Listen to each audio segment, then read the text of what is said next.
As dawn breaks, the first light of day erupts like a challenge.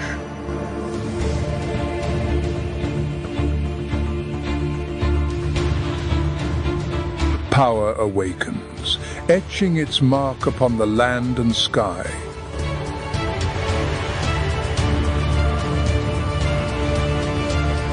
Here, every moment can turn the tide of fate. There is no room for hesitation, only trials and struggles. Every creature writes its own epic of survival.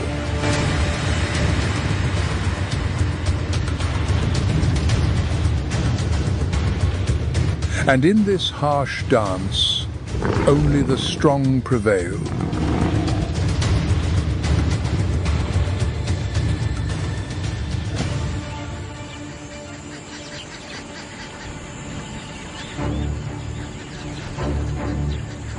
Kings rule, but dynasties are built on the backs of queens.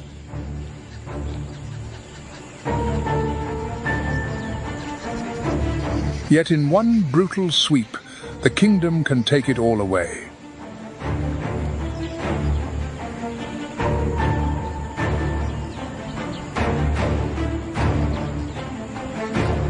Ayumi's precious marsh is drying up, and a great thirst begins.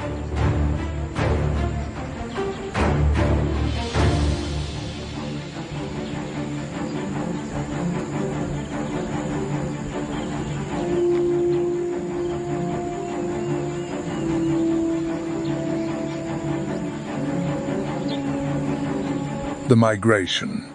Without water, the herds begin to leave, heading for the dwindling river to the north. Only the dead remain.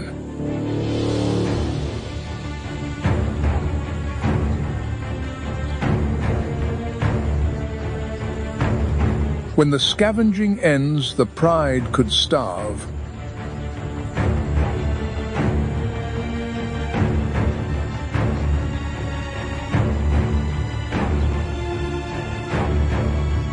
Ayumi alone must bring salvation.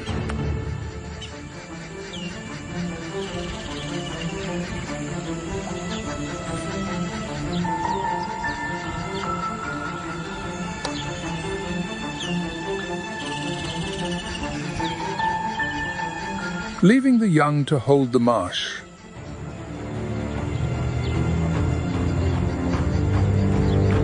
Following the herds. There is nothing more dangerous than a queen wandering alone in a strange land.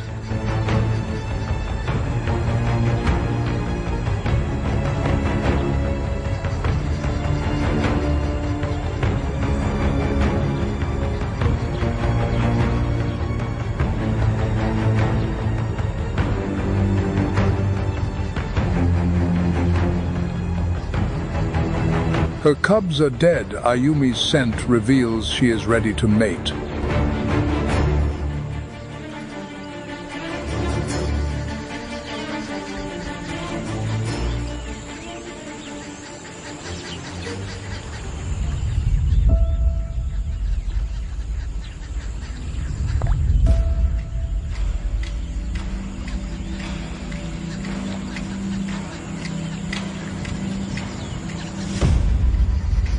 Never trust the intentions of a stranger,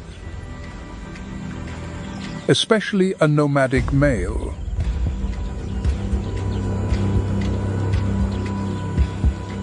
Her scent has betrayed her.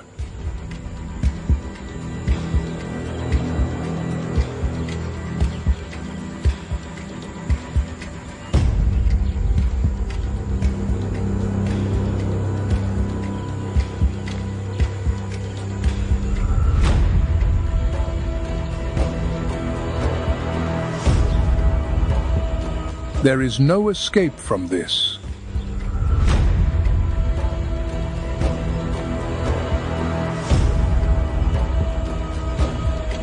To refuse him would be a death sentence.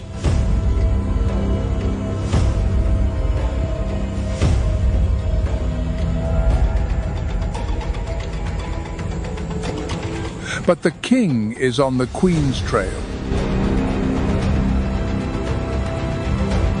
No one is allowed to take the queen.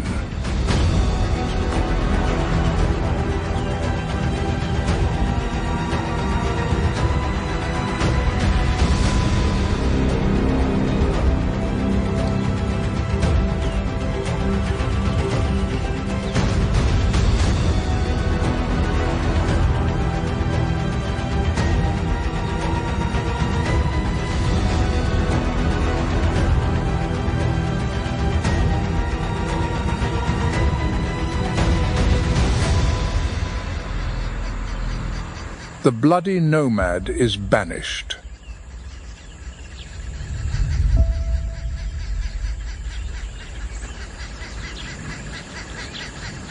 Sakamai and Ayumi are together, but their pride is now alone.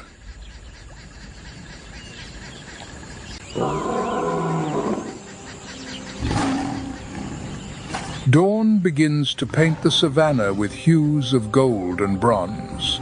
The air still carries the chill of the night, but soon the sun will command the horizon.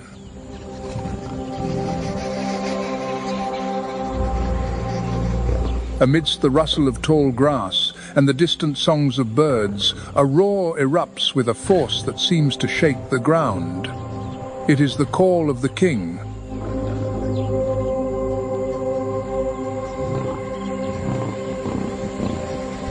An adult male lion appears in the open field, his thick, dark mane shimmering in the sunlight.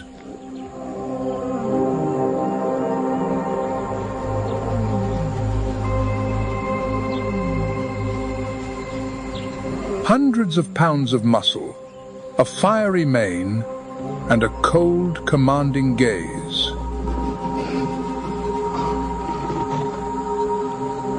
Do you think being a king is easy?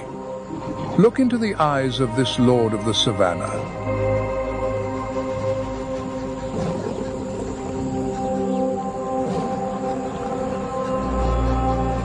That proud mane and thunderous roar conceal a little-known truth. Even the king must fight relentlessly to keep his crown, and sometimes must rely on others to survive.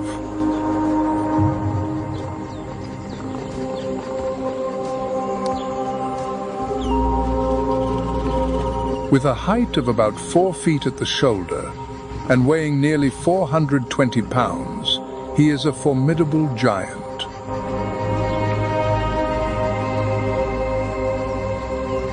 His territory is vast, stretching up to 100 square miles.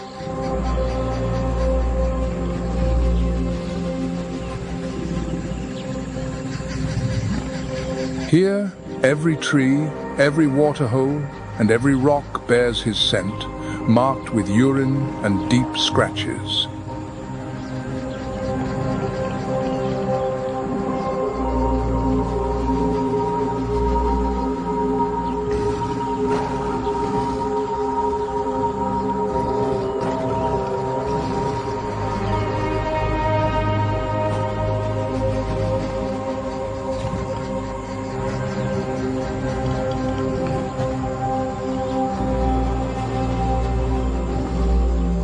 In the lion pride, it is not just strength, but a sacred bond that holds them together. Family.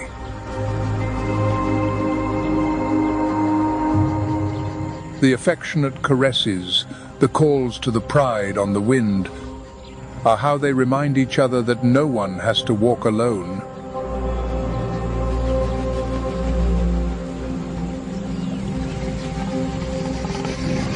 The cubs find safety in their mother's embrace, and the lionesses rely on one another during the arduous hunts.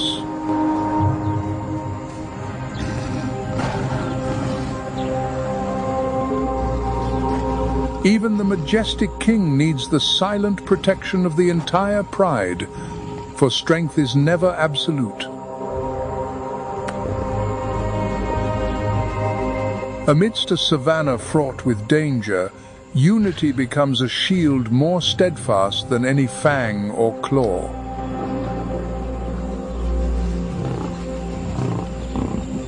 It is where kinship transcends the harsh law of survival, proving that true strength lies in devotion.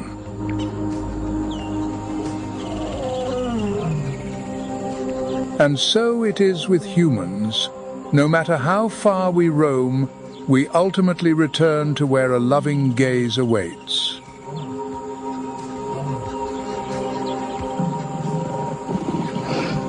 Family in both human and lion kind is the most enduring kingdom, which no enemy can ever conquer.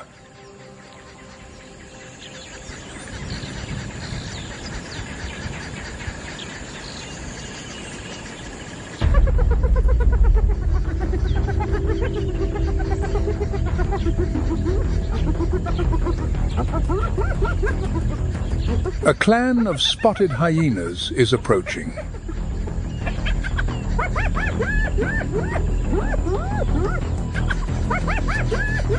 With their round ears and cunning eyes, they walk with confidence.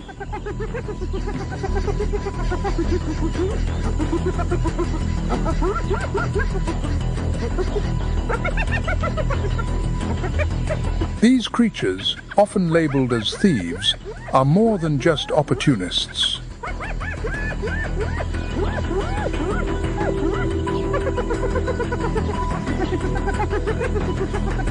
Organized into clans that can exceed 80 individuals, hyenas have a matriarchal society where the females dominate.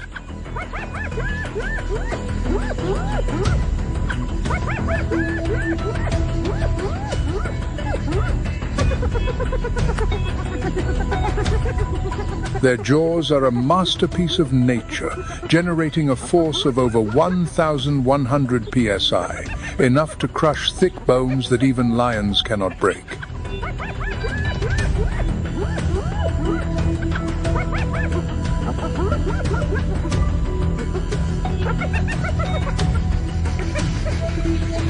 This allows them to utilize the very last remnants of a carcass, recycling nutrients for the ecosystem.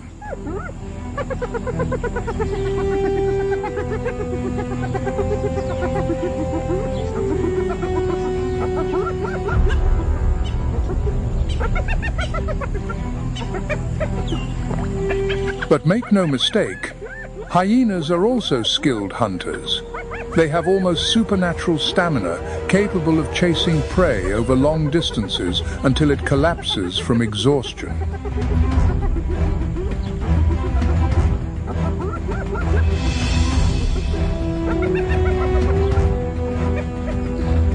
Now, as the hyenas draw near, the lionesses growl, reluctant to yield their prize. For a few moments, the sounds of the savannah cease.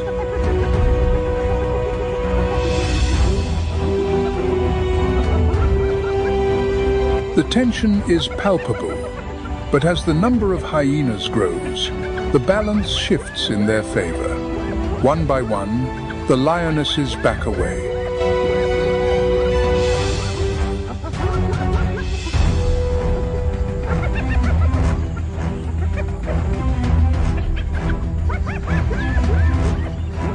In an instant, the clan descends on the carcass. Laughter and clicks fill the air, while the powerful jaws crush bone, reducing even the hardest fragments to dust.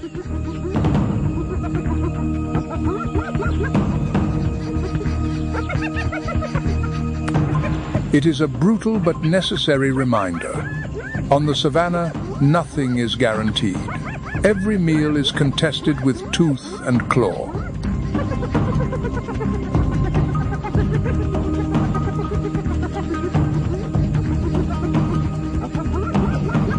As the sun climbs higher in the sky, both predators disperse. The lions return to patrolling their territory. The hyenas disappear into the tall grass.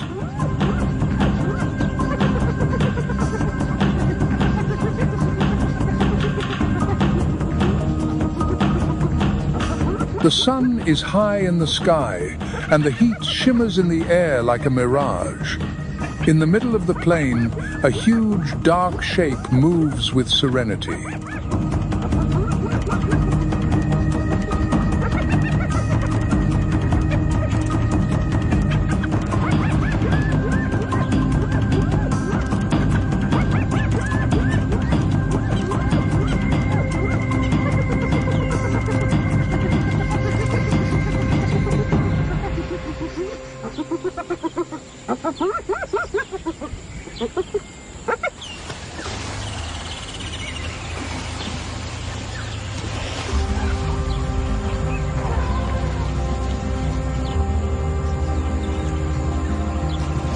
The African elephant, the largest land mammal on the planet, walks with a steady gait, each step leaving deep imprints on the dry earth.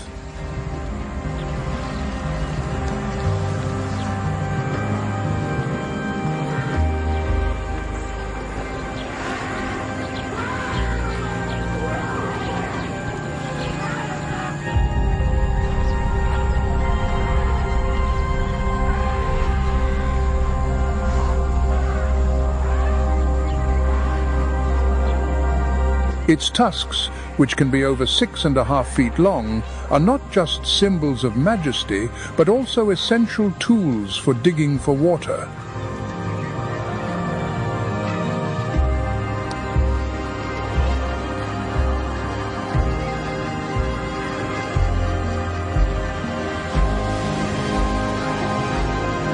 The trunk, with about 40,000 muscles, is a masterpiece of precision and power.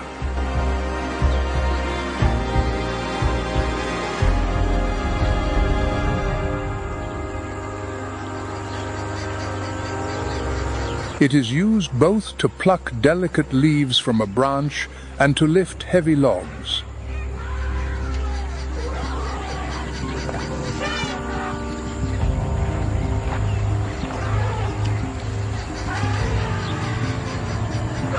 When it approaches an acacia tree, the elephant wraps its trunk around the trunk and with a powerful twist brings the whole tree down.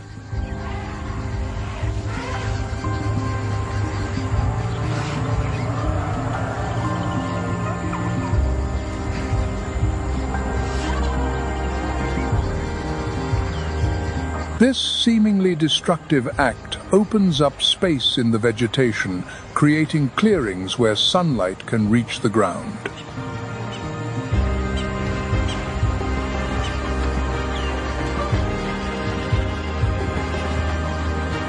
Elephants are social animals, living in family groups led by the oldest female, the matriarch.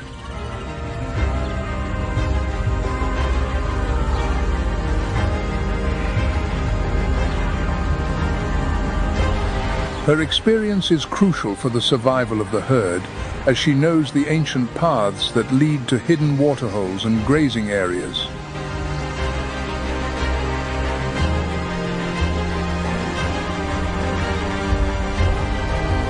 But even a giant, like the elephant, faces challenges on the savanna.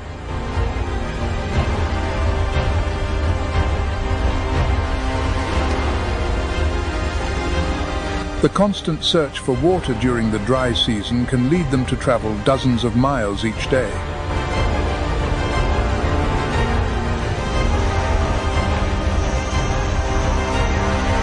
When they find a river or a lagoon, the scene is almost magical. The elephants gather, drinking their fill, and many bathe.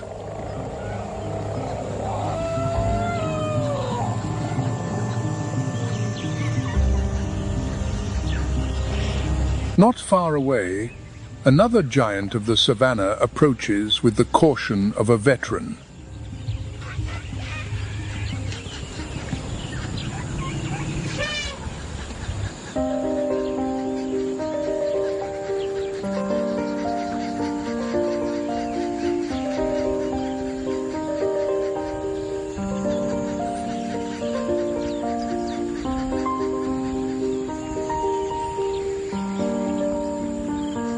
The rhinoceros, with its thick skin that looks like a suit of armor, appears impenetrable.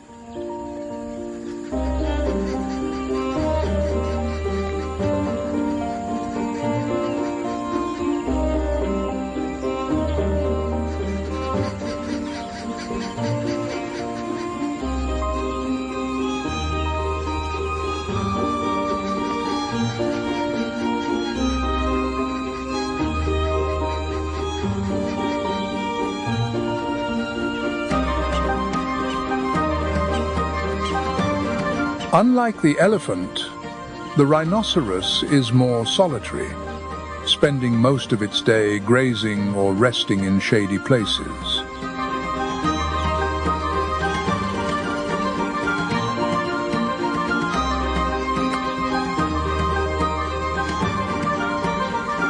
Despite its size and strength, the rhinoceros has relatively poor vision.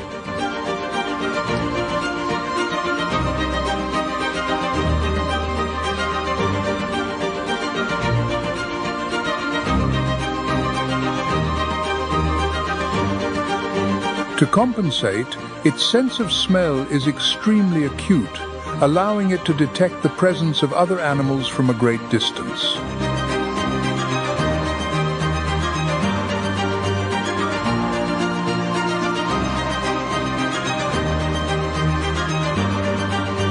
When threatened, it can become aggressive, charging at speeds of up to 30 miles per hour and using its horn as a deadly spear.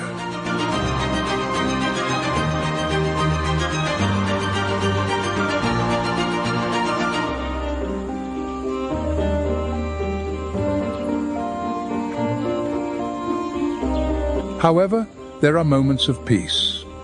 Near a mud puddle, the rhinoceros wallows in the mud, covering its body with a thick layer, which is a natural protection against parasites and the scorching sunday.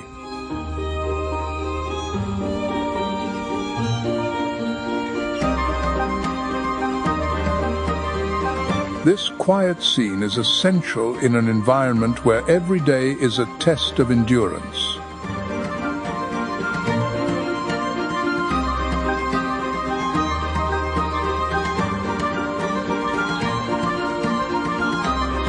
Although different in their habits and behaviors, the elephant and the rhinoceros have something in common.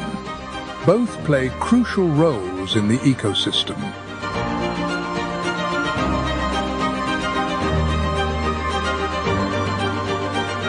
Their actions, whether felling trees or clearing paths in dense areas, benefit countless other species.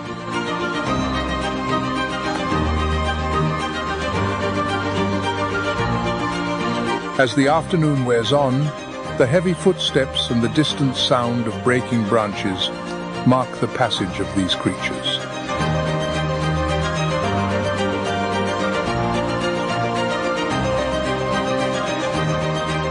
As night falls, they retreat to safer areas, leaving the savanna ready for the return of the predators.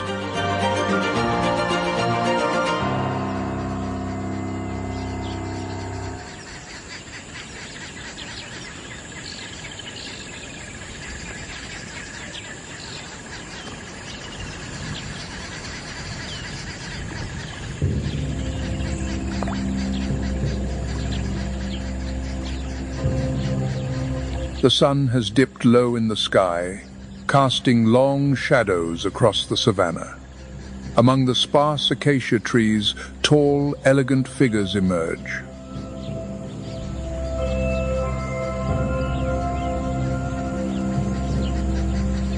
They are the giraffes, the silent sentinels of the ecosystem.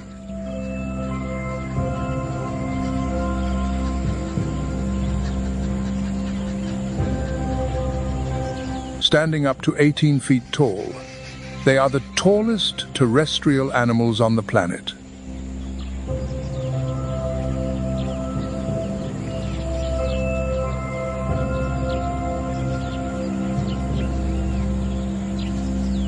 Their impressive 18-inch-long tongue, covered in a tough skin, glides skillfully among the thorns of the acacia to pluck the tender shoots and green leaves.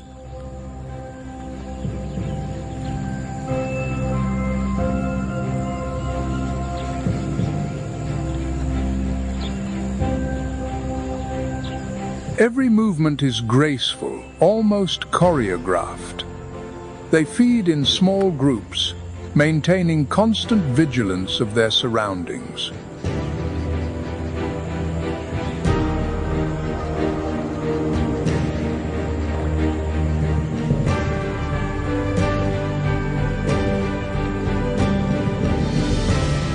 Their eyes, set on either side of their heads, provide a panoramic view, detecting even the slightest sign of danger.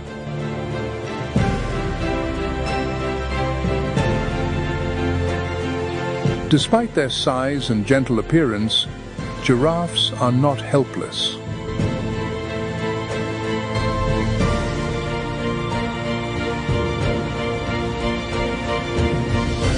When confronted, they can deliver kicks so powerful that they can break the bones of a predator.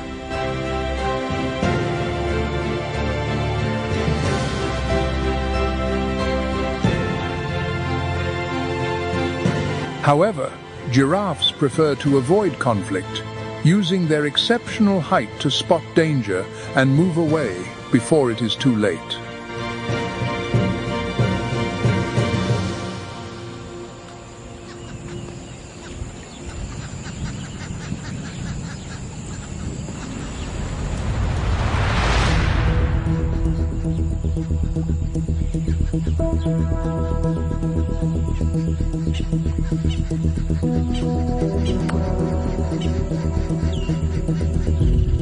But while they enjoy the foliage in the trees, on the ground, the grass stirs gently. An almost invisible cheetah is stalking.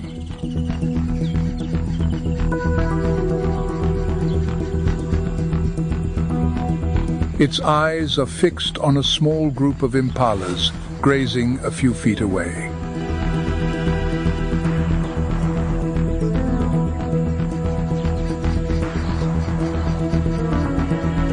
The cheetah is the definition of pure speed. With a slender body and long, muscular limbs, it is born to run.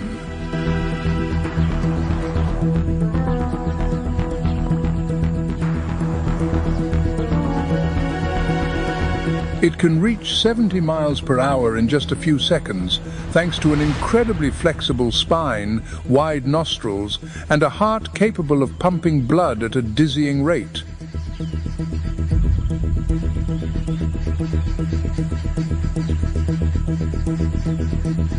It approaches with light steps, moving against the wind so as not to be detected.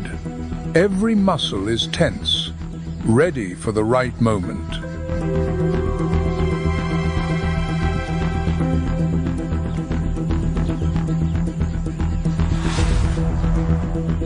When the distance closes to under 200 feet, it launches. In 3 seconds, it has reached 60 miles per hour.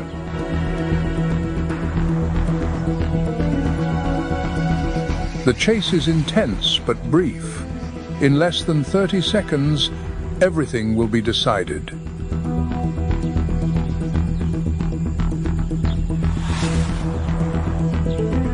With a precise leap, the cheetah brings down its prey, suffocating it with a firm bite to the throat. But that effort has a price.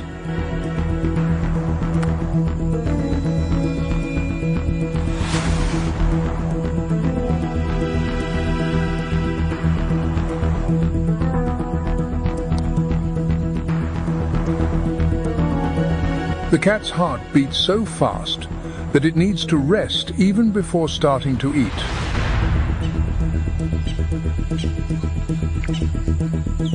This moment of vulnerability can attract other predators, like lions or hyenas, who would not hesitate to steal its prize.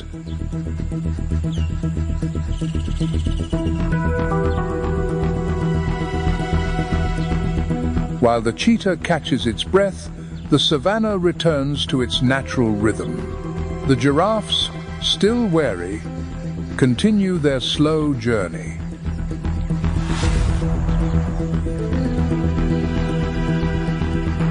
The contrast between them and the swift predator encapsulates the complexity of this ecosystem. Strength and agility, patience and explosion, all coexisting in a delicate balance.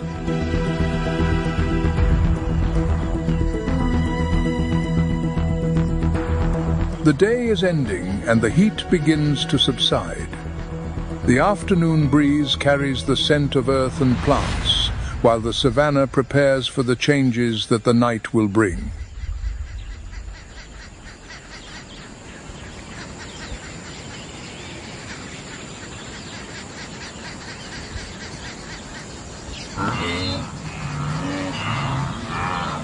The sunset turns the savanna into a mosaic of golden hues and long dark shadows.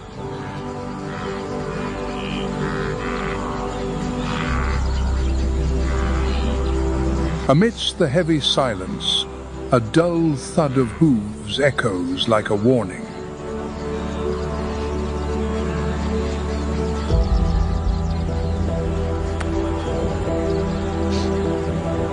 A herd of African buffalo approaches, kicking up a cloud of dust that mixes with the hot air.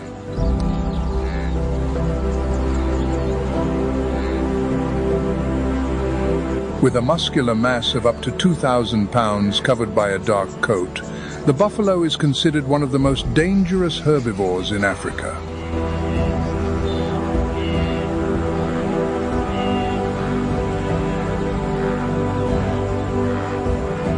Their horns, fused at the base to form a kind of shield known as a boss, are a lethal weapon used both for defense and to assert dominance within the herd.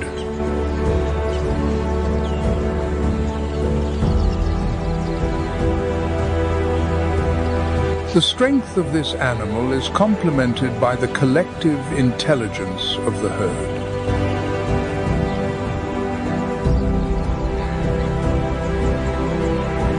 The herds can gather hundreds of individuals, and when threatened, they organize themselves instinctively.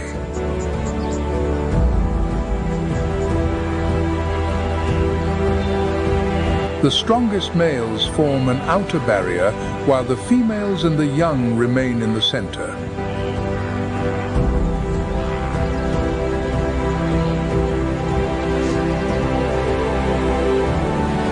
This defensive behavior is so effective that even the lion, the king of the savannah, thinks twice before attacking.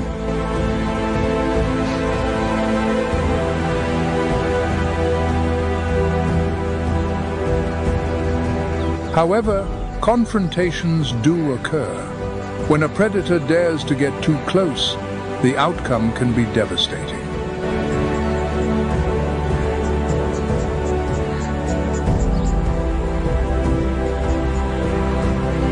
With a charge that can reach 34 miles per hour, a buffalo is capable of tossing a lion with its horns and sending it flying.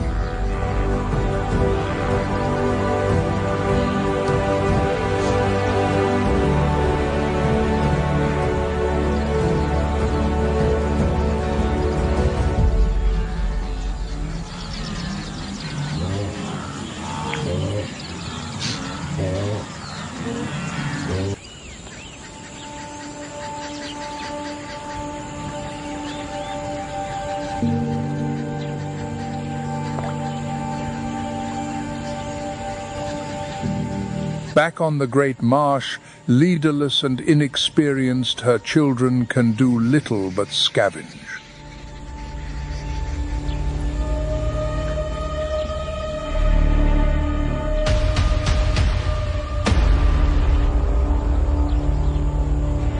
Hyenas thrive in times of chaos.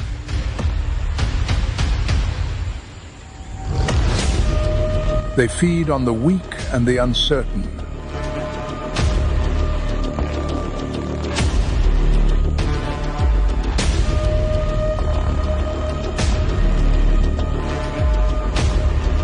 The day has come.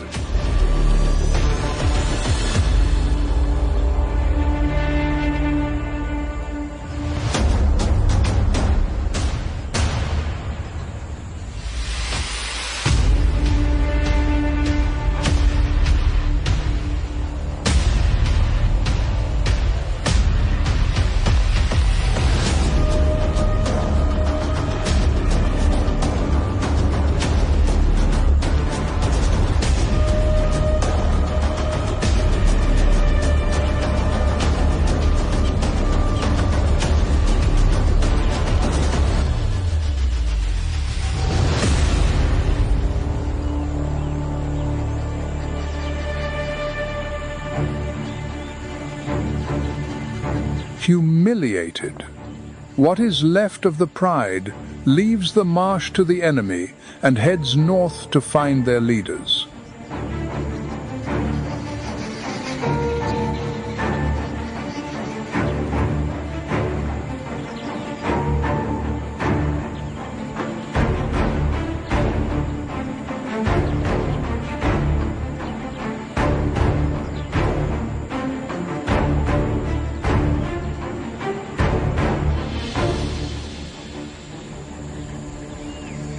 reunited, but without their great marsh there is only one place to go. Following the herds deeper into hostile territory, the Northern Queen sees the approaching army.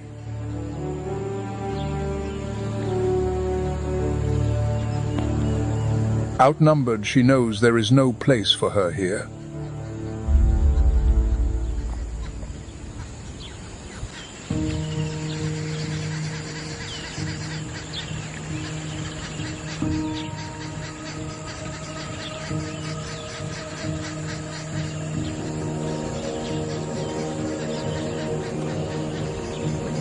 While the buffalo dominates the open plains, another giant reigns on the riverbanks, the hippopotamus.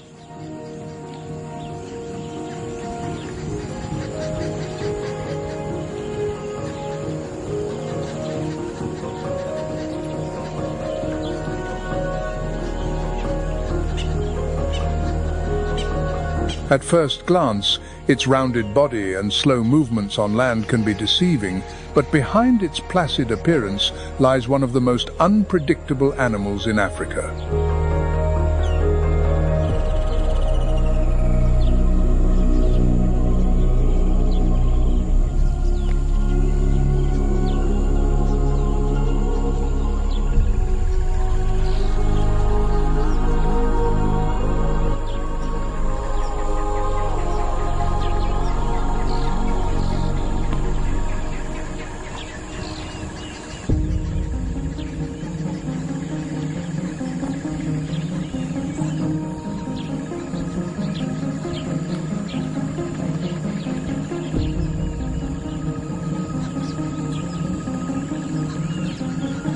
Its sensitive skin requires constant moisture, and its eyes, ears and nostrils, located on the top of its head, allow it to breathe and observe.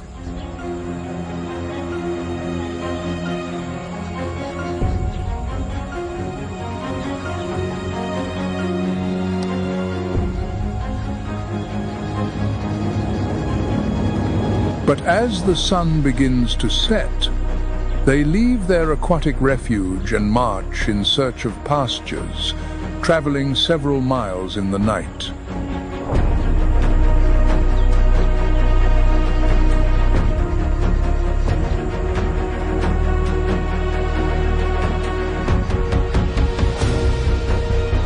Although they are herbivores, their huge jaws, capable of opening to a 150-degree angle, are a real threat to anyone who crosses their path.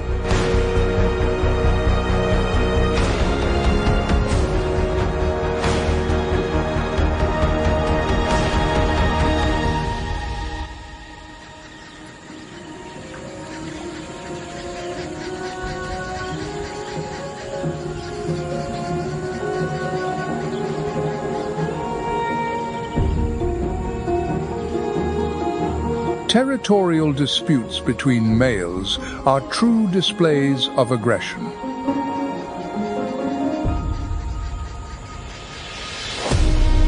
Two rivals face each other, opening their mouths in intimidating displays before charging at each other with fury.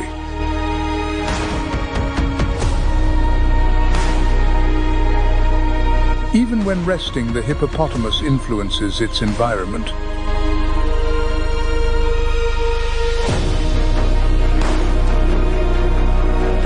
As they enter and exit the water, they create natural channels that help maintain the flow of the rivers during the dry season.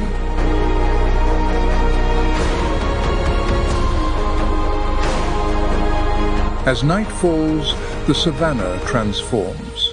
The buffalo gather closer together, wary of the sounds of the darkness.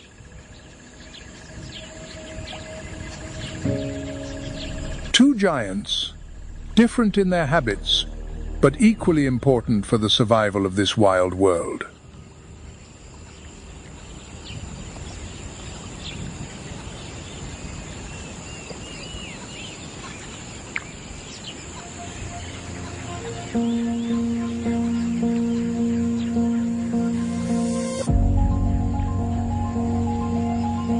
The morning breeze stirs the golden grass, revealing a deep, rhythmic sound that spreads across the savannah like a distant thunder.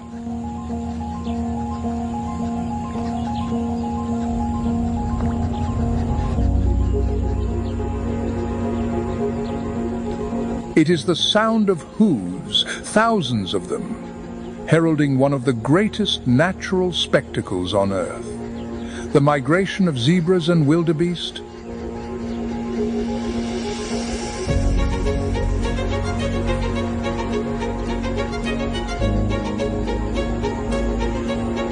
On the horizon, a sea of stripes begins to form.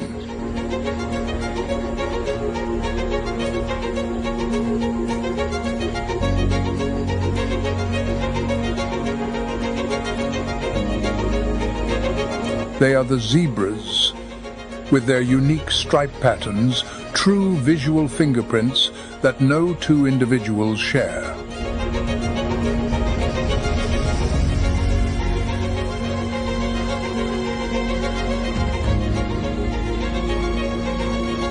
Each of these stripes has a purpose. They confuse the vision of predators, making it difficult to single out a target when the herd is on the move.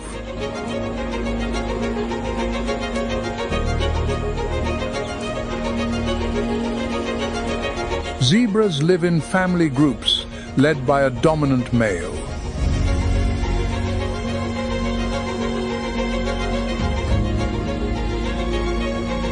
He protects the group with determination, alert to any sign of danger.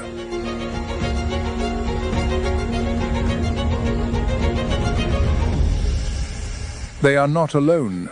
Among the stripes, the more robust grey figures of the wildebeest emerge.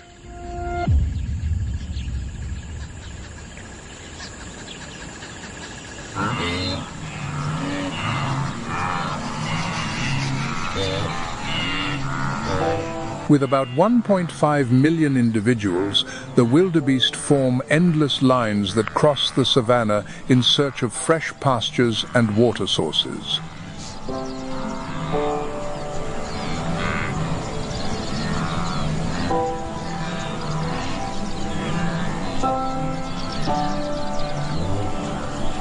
It is a journey of over 500 miles, fraught with dangers, but driven by the need to survive.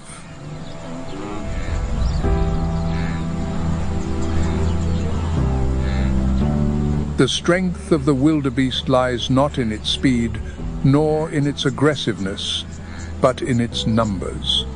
Together, they become an unstoppable force.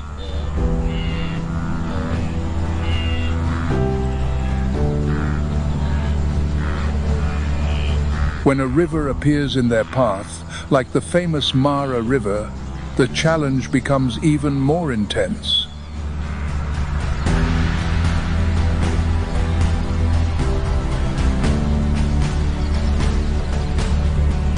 The deep waters hide giant crocodiles, silent predators that await the right moment to attack.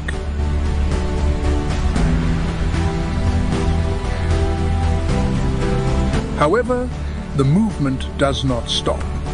One by one, the wildebeest plunge into the current, followed by the zebras.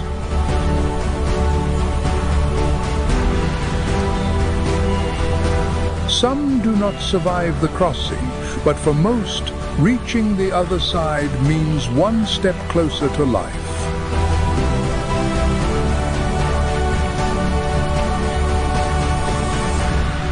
The association between zebras and wildebeest goes beyond mere coincidence.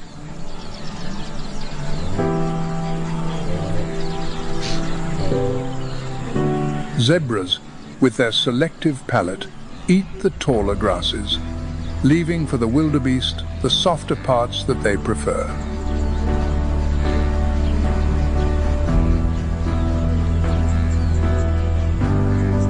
In return, the wildebeest offer their striped companions an additional level of vigilance.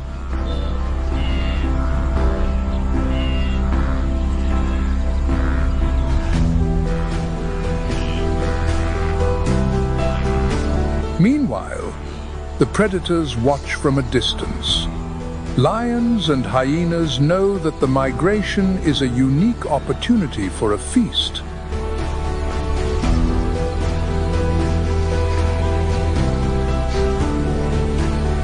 When the dust finally settles and the last group has crossed the river, the field seems to have been swept by a storm.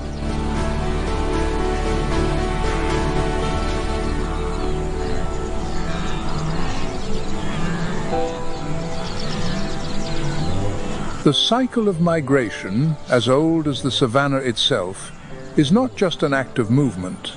It is a reminder of the interdependence between species.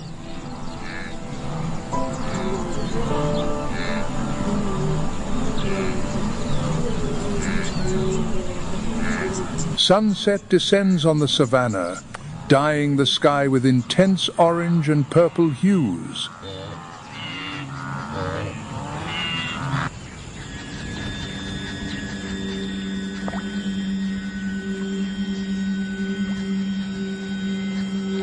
As the light fades, a new phase of the day begins, bringing to the stage the creatures that prefer the protection of the shadows.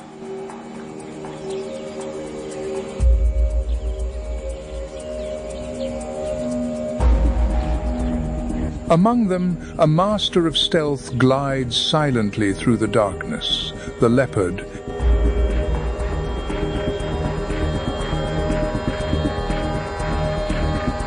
With a muscular, agile body, covered in rosettes that mimic the play of light and shadow among the leaves, it is almost invisible to those who do not know what to look for.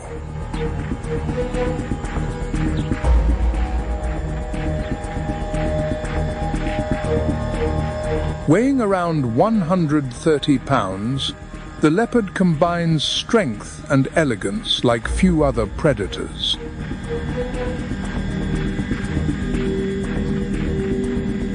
Unlike the lion, it is a solitary hunter. Its acute senses, powerful night vision, and precise hearing make it a ghost of the savanna.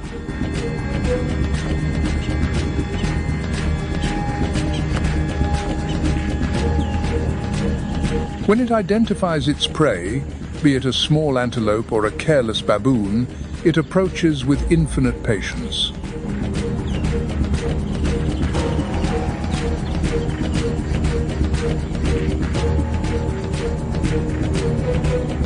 With a burst of energy, the leopard pounces on its victim, bringing it down with a precise bite. And before any other predator has noticed, it has already carried its prey high up.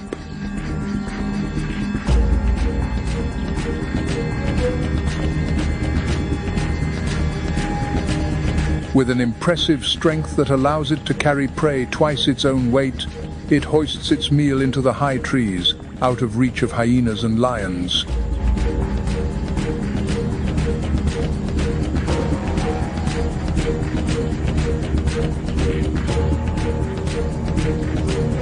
While the leopard moves silently under the cover of night, in another corner of the savanna, under the hot sun of the day, a group of small mammals stands on their hind legs, vigilantly scanning the horizon.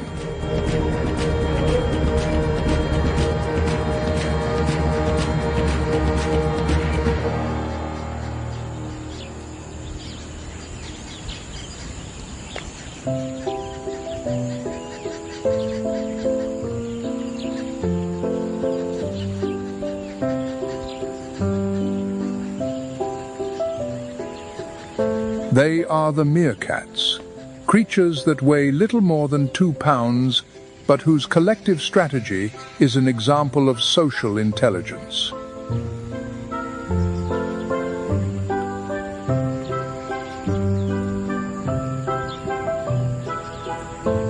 Living in groups called gangs or clans, meerkats can have up to 40 members.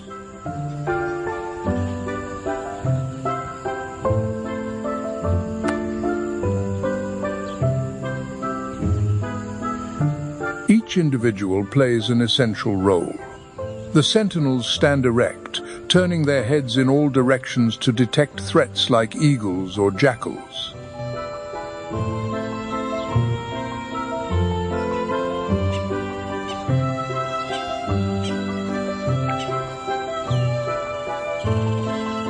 At the slightest sign of danger, they emit a shrill alarm, and the whole group disappears instantly, diving into their underground burrows.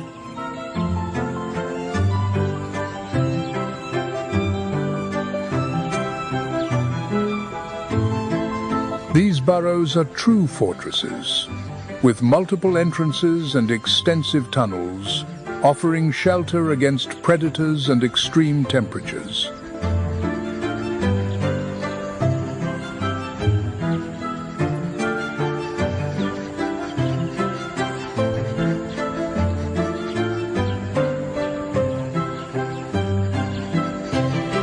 Their diet consists of insects, small vertebrates, and even scorpions, which they handle with skill to avoid the venom.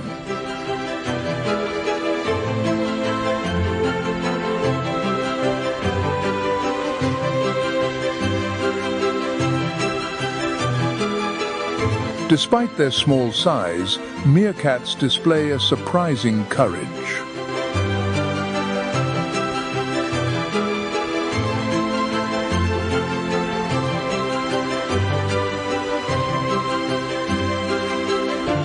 A group can confront venomous snakes, distracting them and attacking from different angles until they drive them from their territory.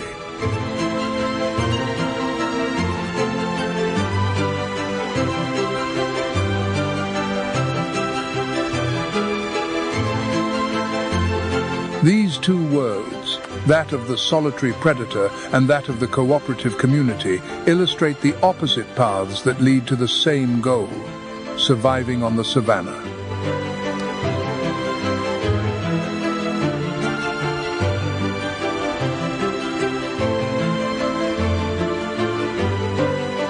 Both depend on sophisticated strategies and a perfect reading of their environment.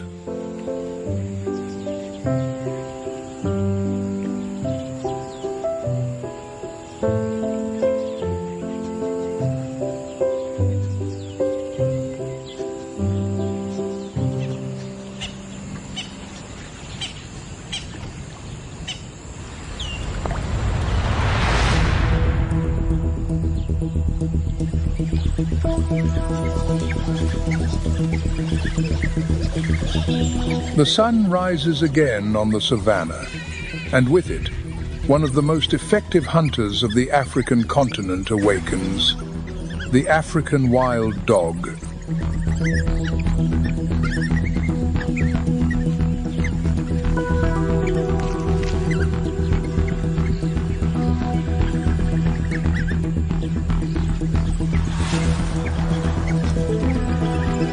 With its mottled coat and rounded ears, its unique appearance is as striking as its skills.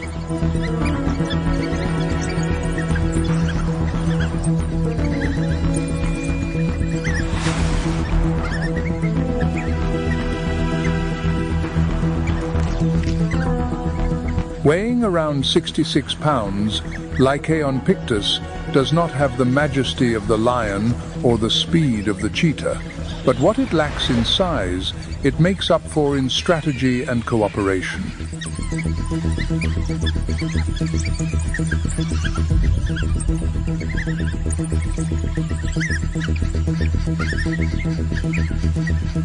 These predators live in close-knit packs, where each member has a function and leadership is respected without question.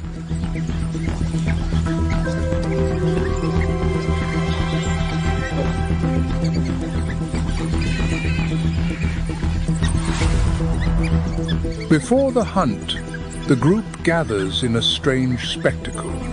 They touch each other, vocalize, and wag their tails in an almost festive manner.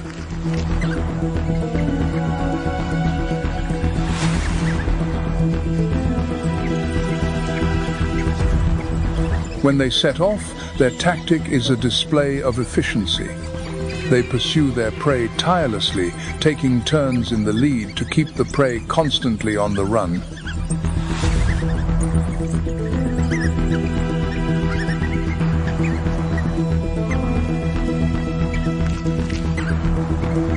The success is astounding.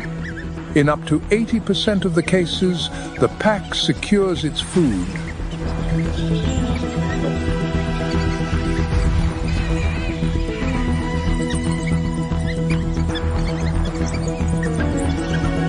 And unlike many other predators, the wild dogs display an altruistic behavior. The young and the weakest members are the first to eat.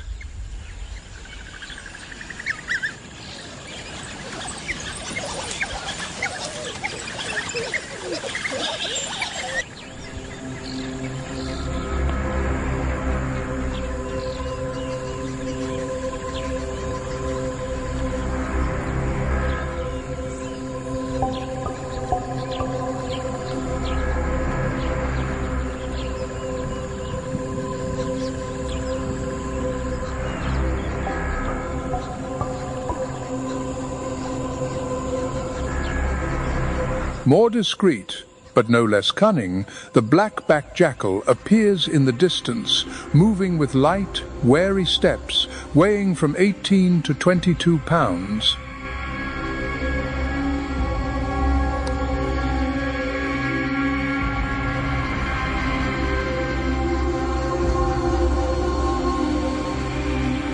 It is a natural opportunist, adapting with skill to the changes in its environment. The jackal is a versatile survivor.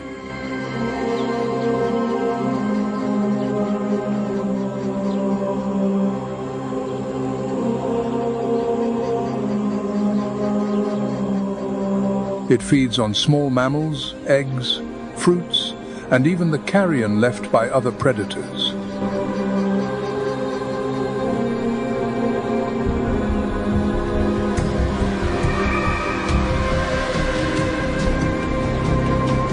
Its varied diet allows it to thrive where others fail.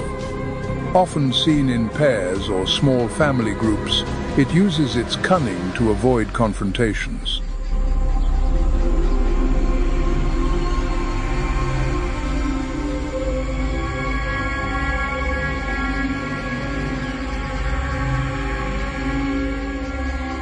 The wild dog and the jackal may seem secondary in a landscape dominated by lions and elephants, but their ecological importance is undeniable.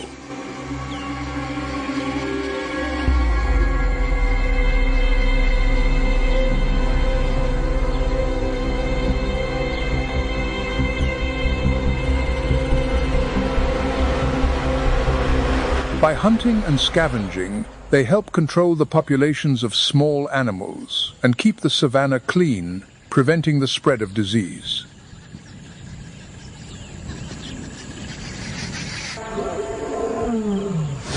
The other lionesses have noticed it too. The animal has a pronounced limp in its foreleg.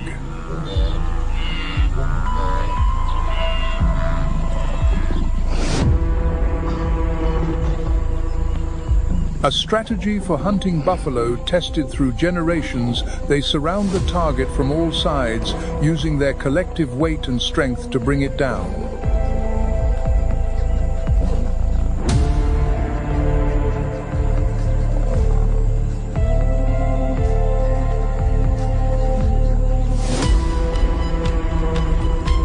The buffalo falls behind the herd, and the hunters begin to tighten their circle.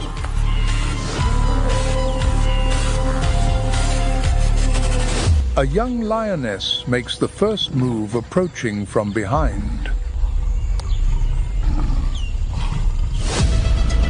Its horns and hooves are a lethal threat.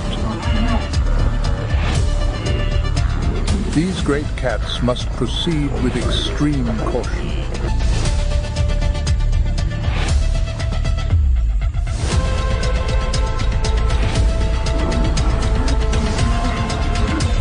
But she has lost the element of surprise. The others are not yet in position. The buffalo counters. Faced with its immense horns, the lioness must retreat. But the hunt is not yet over. The pride does not pursue it into the swamp.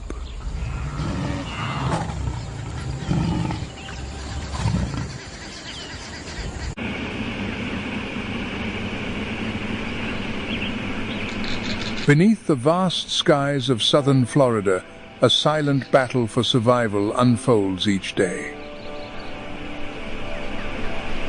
The blue eyes of a Florida panther track a white-tailed deer. The big cat glides among the mangrove trees like a stealthy phantom, waiting for the perfect moment to ambush its prey.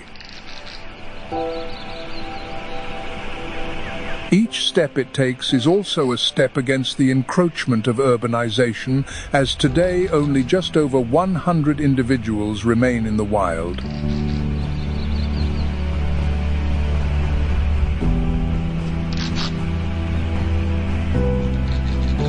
In the brackish waters, an American alligator moves in silence, but the currents are no longer what they were. Rising sea levels have devastated the areas where they once bred.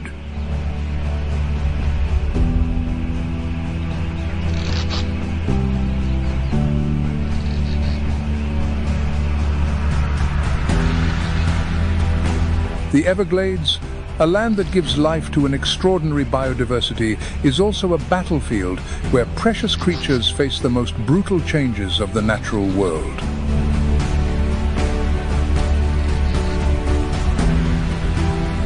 Woven with the ancient stories of nature, the Everglades is a place where every creature from the American alligator to the West Indian manatee exists in a slow but vibrant dance.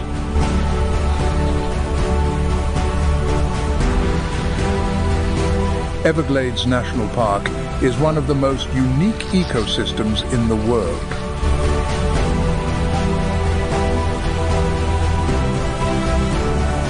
Established in 1947, this park protects over 2,300 square miles of land.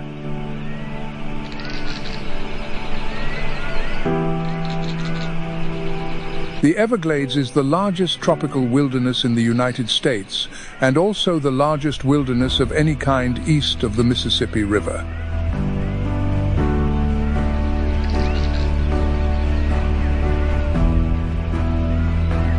Overcoming all challenges, the park was designated a UNESCO World Heritage Site in 1979.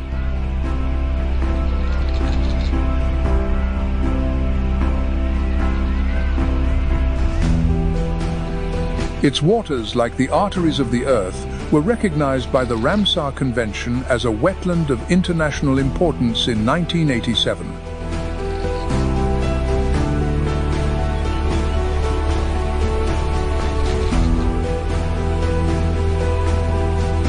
The journey of the Everglades begins with an ancient geological story.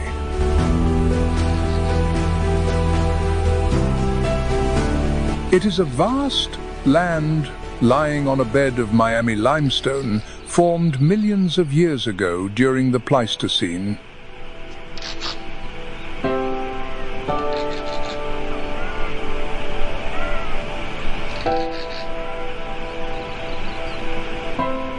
Tiny marine organisms, corals, shells and plankton died and left behind their sediments like silent pieces, building the skeleton of this land.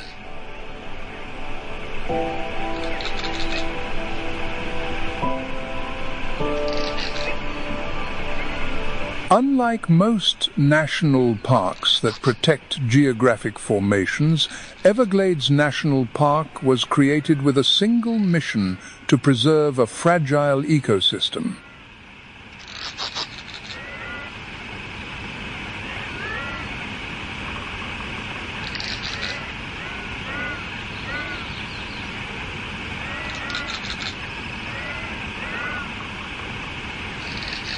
It is the most significant breeding ground for tropical wading birds in North America and contains the largest mangrove ecosystem in the Western Hemisphere.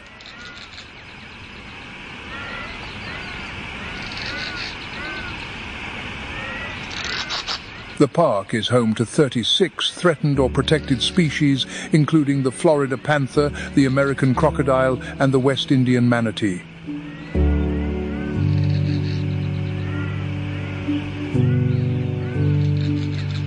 The Everglades is also a haven for more than 350 species of birds, 300 species of fish, 40 species of mammals, and 50 species of reptiles.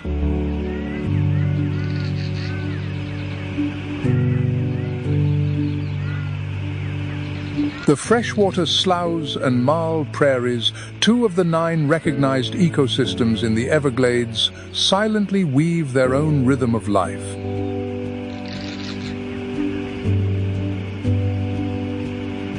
It all begins with the slow but constant movement of water, the essential element that shapes the identity of this land.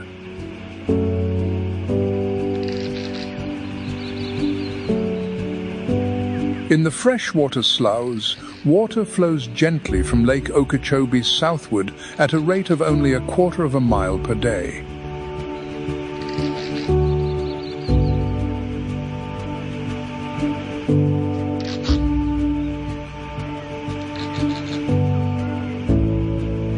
From a distance, these waters may seem still, but they are in fact essential arteries that sustain the aquatic ecosystem, nurturing majestic plants like sawgrass, which can grow up to 6 feet tall.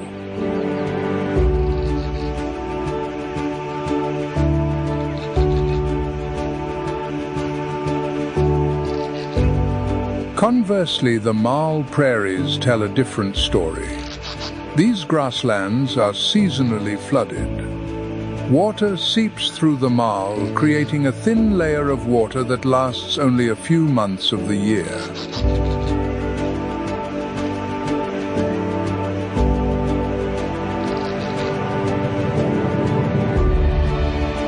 When the water recedes, periphyton, a mixture of algae and plankton clinging to the limestone, emerges and transforms into a grey sludge, a silent symbol of the approaching dry season.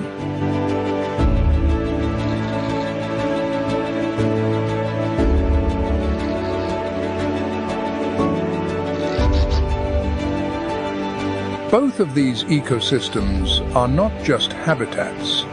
They also function as true natural reservoirs. They store water during the rainy season and release it gradually during the dry season.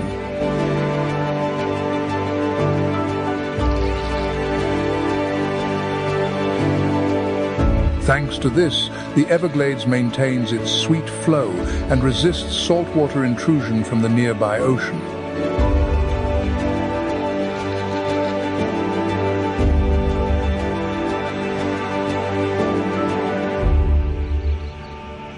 Each slough, each prairie is an indispensable piece of the puzzle sustaining the lives of countless species.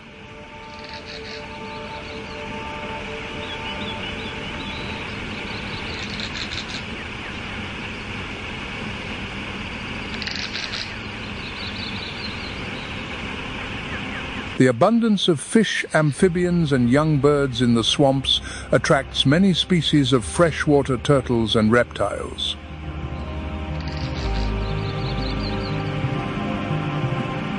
Among them, the American alligator, Alligator mississippiensis, plays a crucial role.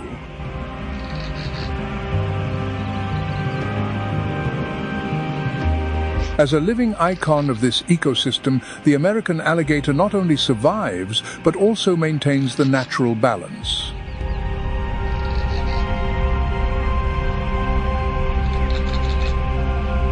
The flooded swamps and marl prairies are essential habitats where the American alligator thrives.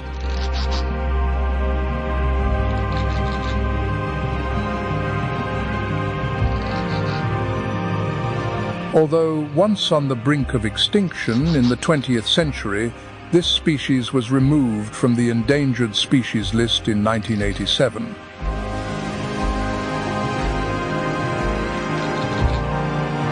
Thanks to active conservation efforts, the American alligator population has increased significantly, being more abundant in the Everglades than anywhere else in Florida.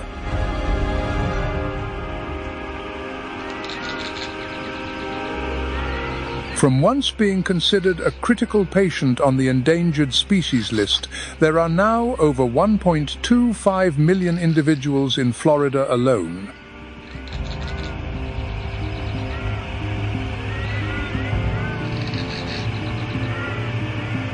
Adult male alligators can reach lengths of 13 to 15 feet, while females are smaller, reaching a maximum of 10 feet.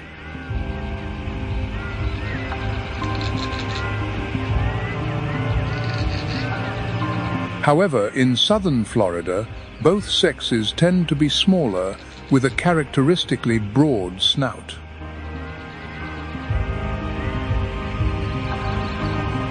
The female alligator chooses high ground to build her nest, protecting her eggs from the floods that could destroy them in a matter of hours. The nest can be up to 3.5 feet high and is carefully guarded by the mother throughout the 58 to 63-day incubation period.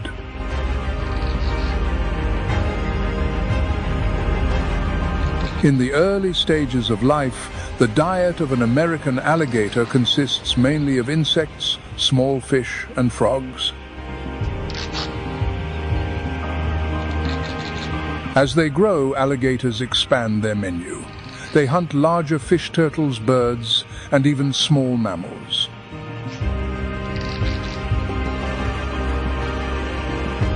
They often position themselves on the banks of freshwater sloughs or marl prairies, where they can remain motionless for more than 90% of the time. For larger prey, like the white-tailed deer or wild boar, the alligator uses its famous technique known as the death roll.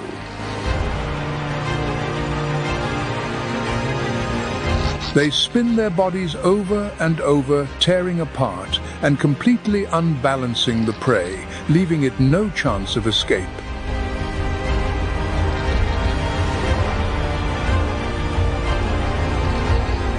We have seen the American alligator as an apex predator, but its most crucial role is revealed when the dry season arrives.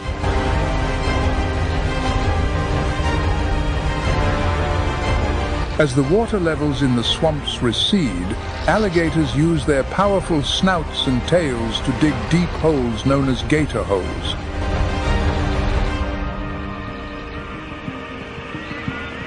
These holes are not just a refuge for the alligator itself.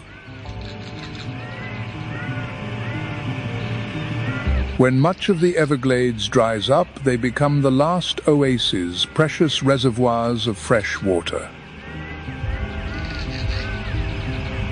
Fish turtles, birds, and even mammals all come here to survive the harsh, dry season. In this way, the American alligator unwittingly becomes an ecosystem engineer. It not only hunts to survive, but it also shapes the habitat, becoming an unwilling guardian for dozens of other species.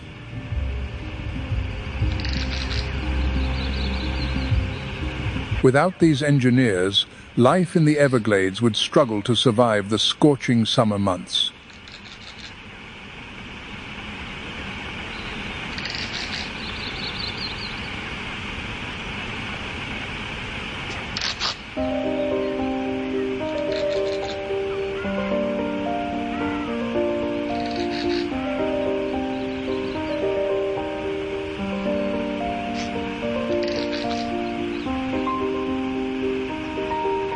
Also, in these silent waters, the great blue heron spreads its wings like a living symbol of the Everglades ecosystem.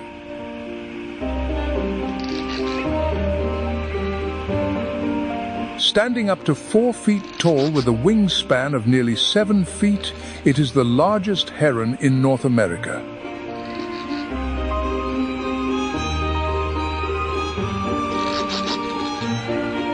The freshwater sloughs, the natural channels where water flows slowly, are its ideal hunting grounds.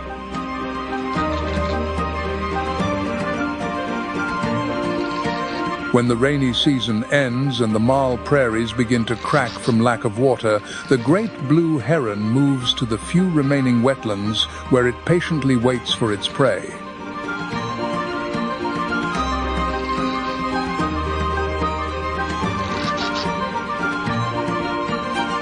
Under the brilliant Everglades sun, the great blue heron stands tall like a motionless statue in the shallow water.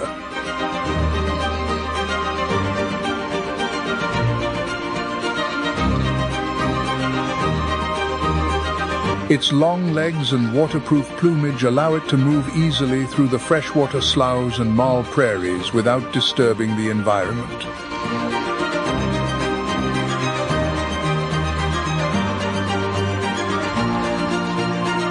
When a prey, be it a fish, an amphibian, or even a small mammal, glides by, the great blue heron reacts with a lightning-fast movement, launching its long neck and sharp bill into the water.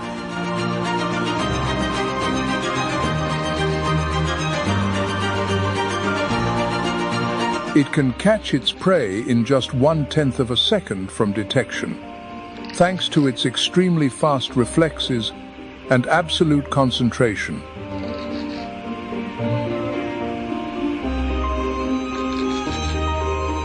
Thanks to this precise skill, the success rate of the great blue heron in the freshwater sloughs is between 60 and 70%, according to a 2023 report.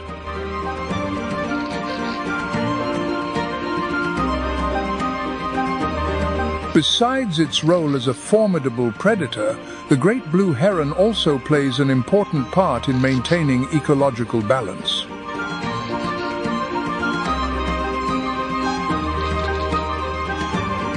By feeding on fish and amphibians, this species helps to control the populations of its prey, preventing an overabundance that could alter the dynamics of the ecosystem.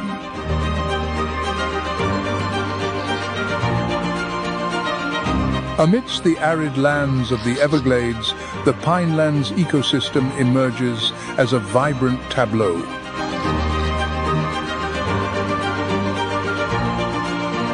Although it occupies only 2% of the park's area, this ecosystem is one of the most important, protecting a unique biodiversity.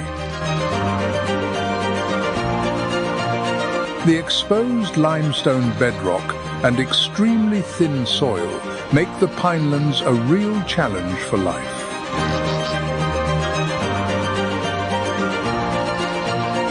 However, the South Florida/pines rise strongly from the cracks in the rock where water and soil accumulate in small pockets.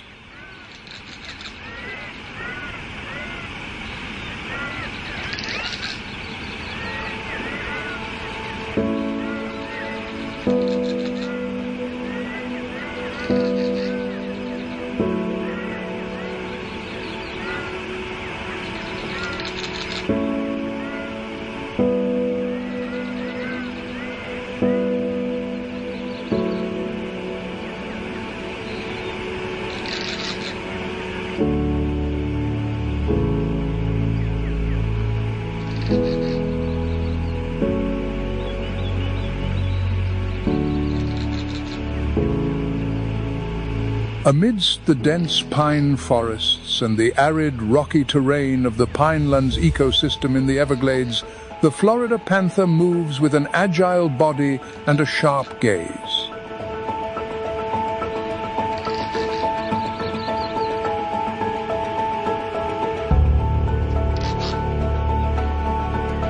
This cat is one of the top predators in Florida and a unique subspecies of the cougar.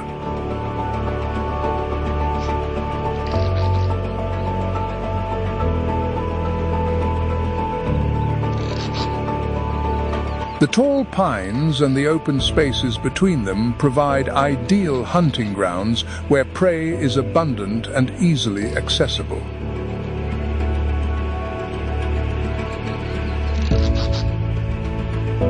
However, not all areas of the Everglades are suitable for this species.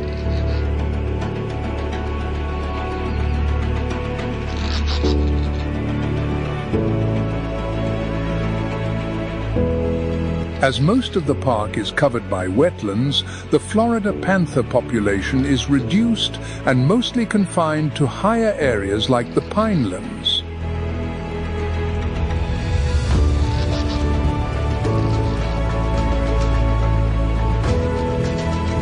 The Florida panther is currently on the endangered species list with an estimated population of only 120 to 230 individuals, primarily living in southern Florida.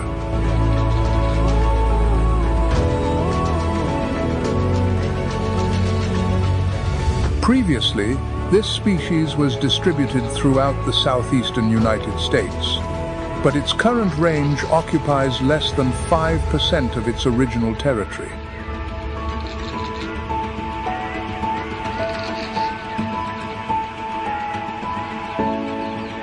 Its primary prey is the white-tailed deer, which makes up 70 to 90% of its diet, thanks to the abundance of this species in the region.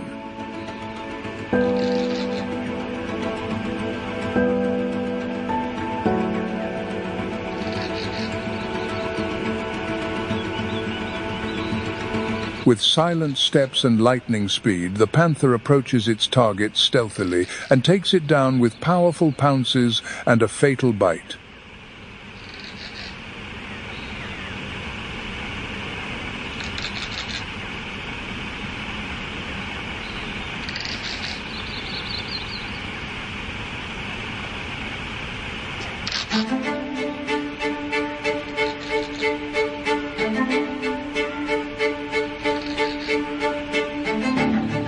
In the pinelands of the Everglades pineland ecosystem, the presence of the white-tailed deer dictates the rhythm of the entire ecosystem's balance.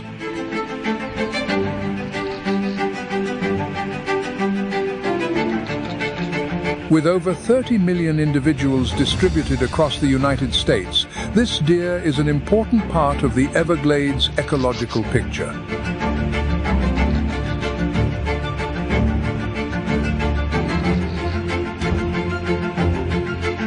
The white-tailed deer makes up 70 to 90% of the Florida panther's diet, playing a fundamental role in the food chain.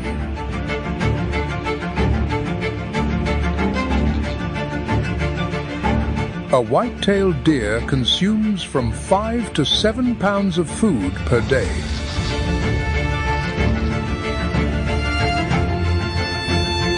Its diet varies with the seasons, consisting mainly of shrubs, leaves, acorns, and sometimes grass.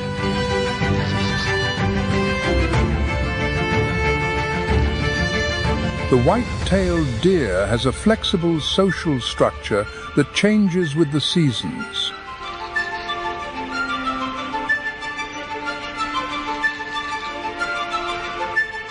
During the rut, which typically occurs from October to December, males and females live separately and only meet to mate.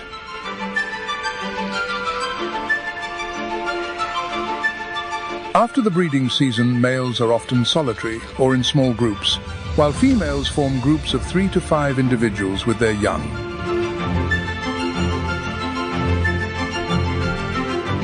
During the rut, males compete fiercely for the right to breed.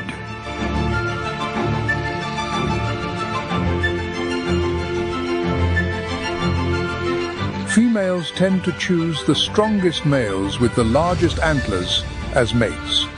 Antlers are not just an indicator of good health, but also of competitive ability.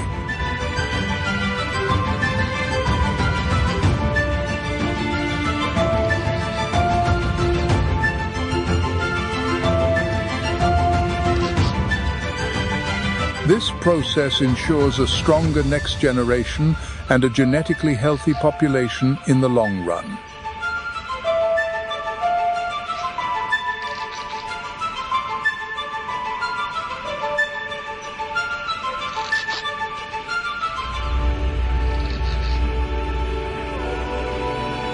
The dense pine forests of the pinelands stretch across the Everglades.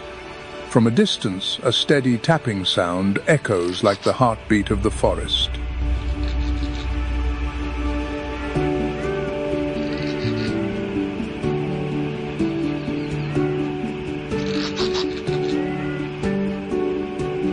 This is not just a refuge, but also a hunting ground for woodpecker species of the family Pisidae.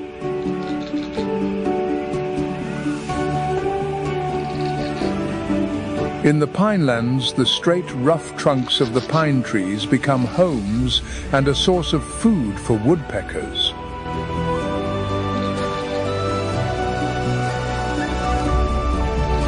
The red cockaded woodpecker, with its distinctive plumage, forages by drilling into the bark, creating crevices where insects hide.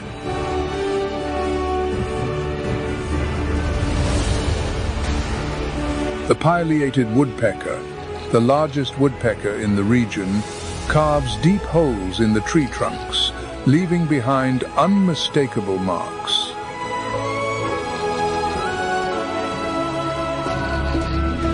Meanwhile, the red-bellied woodpecker moves nimbly among the thinner branches, searching for food among the leaves.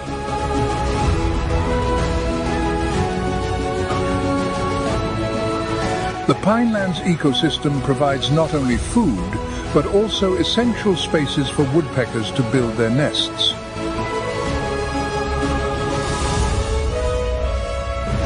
The cavities they excavate are not just their breeding grounds, but also become shelters for other animal species.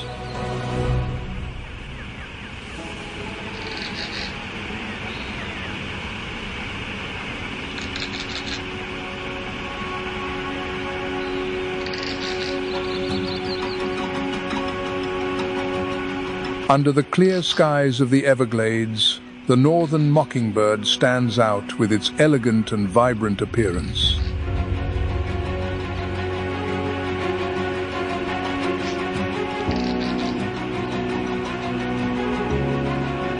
Its silver-gray plumage allows it to blend into the arid landscape of the pinelands, but whenever it takes flight, its distinctive white wing patches shine brightly.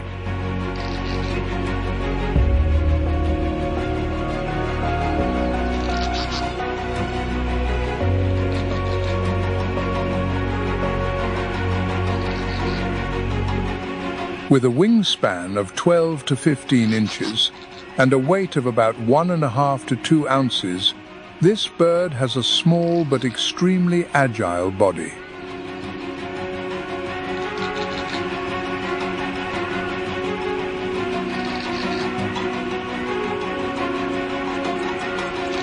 In the harsh environment of the pinelands, where sparse vegetation and limestone dominate the ground, the northern mockingbird finds its sustenance through a varied diet.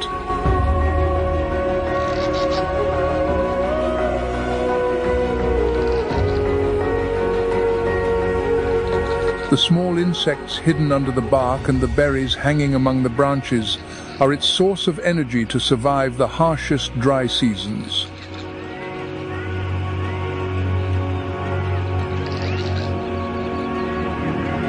The northern mockingbird is known for its incredible ability to mimic the songs of other birds and the sounds of its environment, including car alarms or mobile phone ringtones.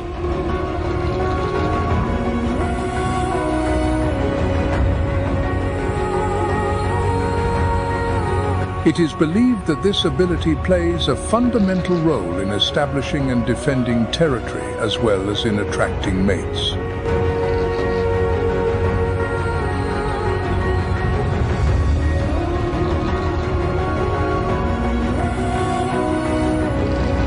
Males, which can mimic a greater variety of sounds, are often more successful in both defending their territory and attracting females.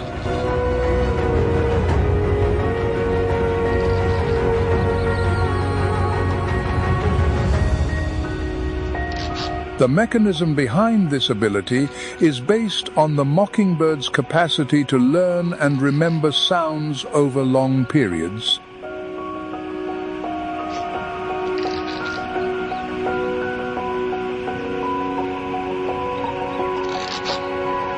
Some individuals can mimic up to 200 different sounds, including the songs of at least 35 different species.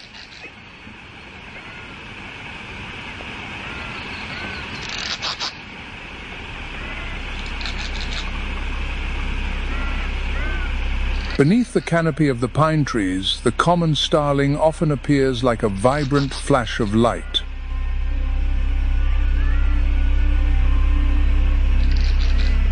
With its glossy black plumage that shimmers with purple and blue hues in the sunlight, this bird sparkles like a precious gem in nature.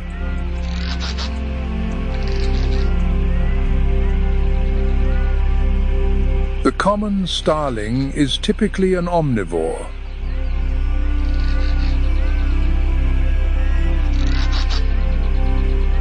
From insects and small invertebrates to young mammals and the nestlings of other species, the starling takes advantage of any available prey.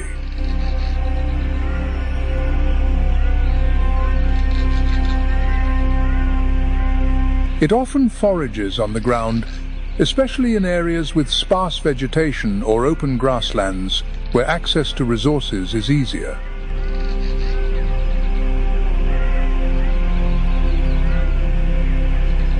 This species is known for its competitive behavior, especially during the breeding season.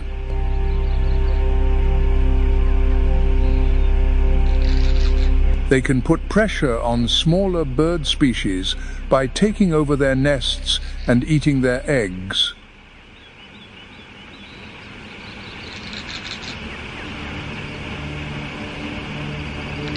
Also, in the pinelands ecosystem of the Everglades, the loggerhead shrike stands out as a small but skilled predator.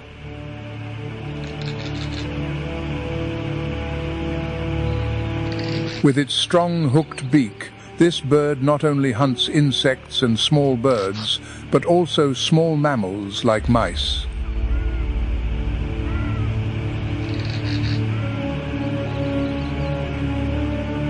What is most characteristic is that the loggerhead shrike uses thorns or sharp twigs to impale its prey, creating a unique image reminiscent of natural coathooks.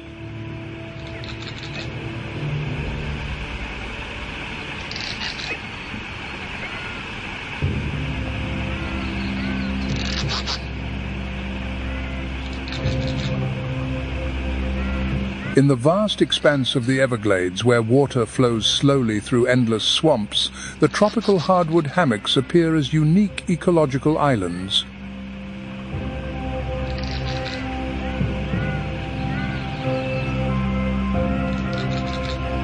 Only 1 to 3 feet above sea level, these dry lands are steadfast points amidst a sea of grass and seasonal water.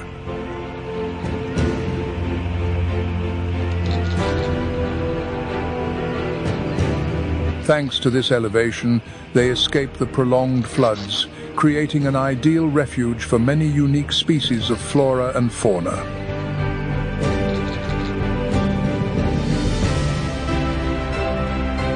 Beneath the canopy is another world. Dense shrubs and impenetrable thickets create a perfect sanctuary for the Florida black bear, the white-tailed deer, and especially the Florida panther. These animals find a sanctuary in the hammocks during the dry season, where water is scarce but shade is plentiful.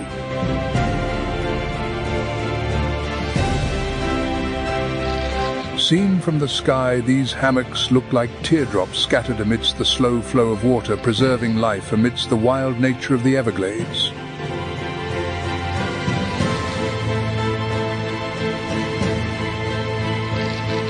Perhaps they are the tears of creation shed to preserve life in this landscape which, though seemingly desolate, is full of hope.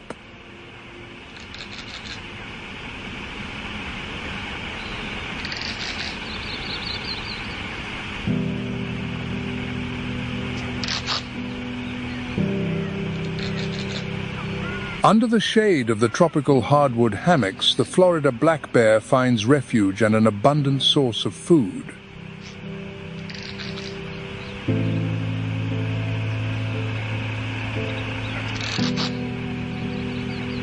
This is a unique subspecies of the American black bear, with an estimated population of about 4,000 individuals in Florida in 2023.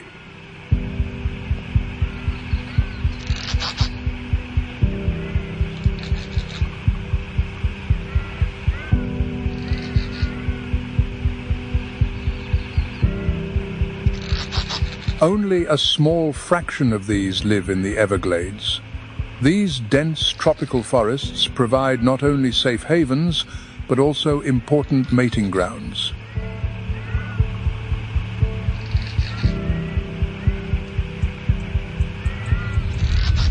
The vegetation of the tropical hardwood hammocks provides an abundant food source with broadleaf species like mahogany and southern live oak, creating a rich and stable environment year-round for the Florida black bear.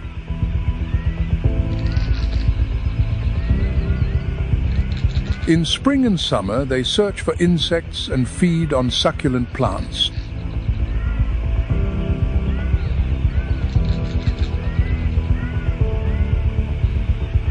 When autumn arrives, their diet shifts to fruits and nuts, especially from the sable palm and wild olive.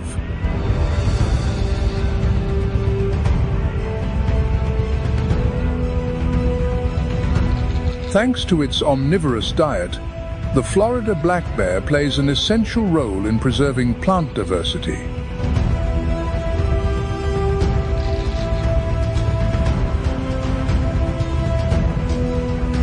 In the ecosystem of the tropical hardwood hammocks, as it moves far from the parent plant, the bear disperses the seeds of more than 20 different species through its scat, thereby promoting the regeneration of the forest.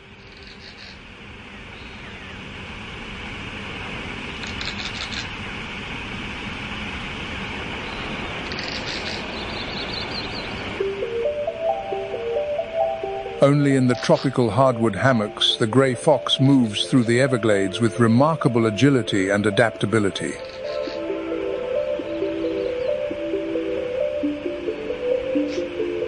It is the only canid whose natural range includes both North and South America.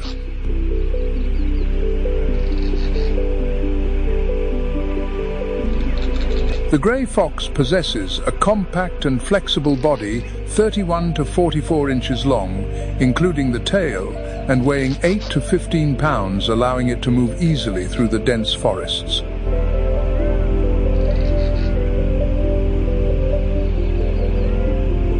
Its gray coat provides excellent camouflage in the low-light environment where the sun's rays barely penetrate the canopy.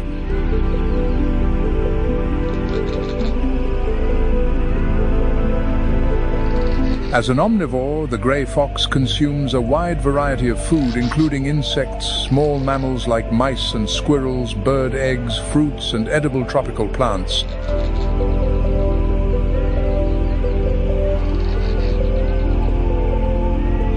In the summer, about 40% of its diet consists of insects and small mammals. Conversely, in the fall and winter, fruits and nuts make up to 60% of its food intake.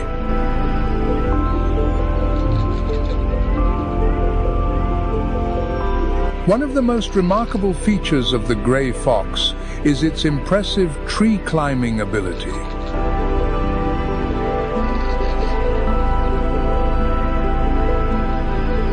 Unlike most other canids, it can climb tree branches to escape larger predators like the Florida panther or the red wolf.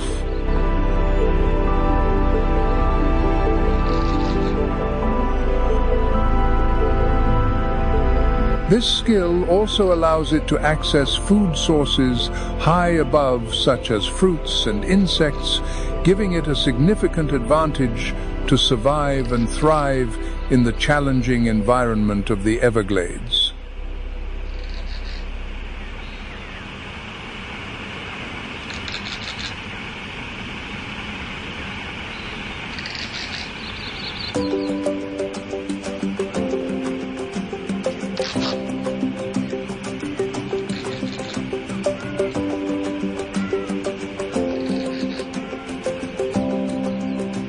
From late winter to midsummer, the northern cardinal chooses the low bushes in the tropical hardwood hammocks to build its nest in safe places.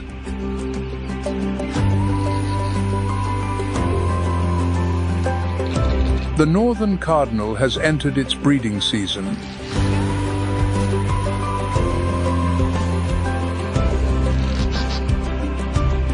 The dense layers of canopy in these hammocks provide a perfect refuge, helping them protect their eggs and young from predators and harsh weather conditions.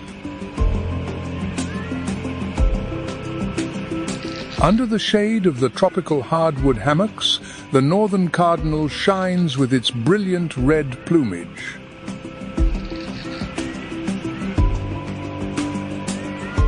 The male, with its distinctive crest and a black mask around its bill, is 8 to 9 inches long and weighs 1.5 to 1.7 ounces.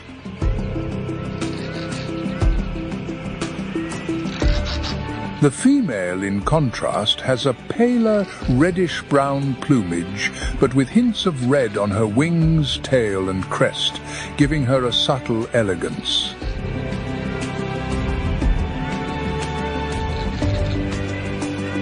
The northern cardinal is not only beautiful, but is also known for its powerful song, especially in the dense forests.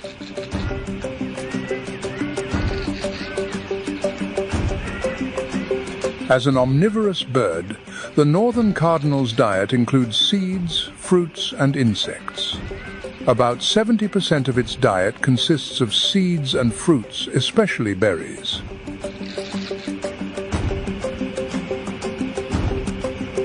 During the breeding season, the northern cardinal increases its consumption of insects to ensure an adequate source of protein to feed its young.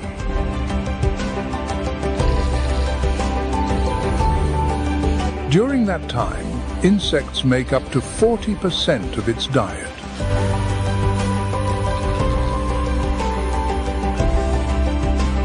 Thanks to this behavior, the northern cardinal contributed to a 20% reduction in harmful insect populations in 2024, thereby helping to protect the vegetation and maintain the stability of the ecosystem. The dense forests of the tropical hardwood hammocks also provide shelter and ideal nesting sites for the southern bald eagle.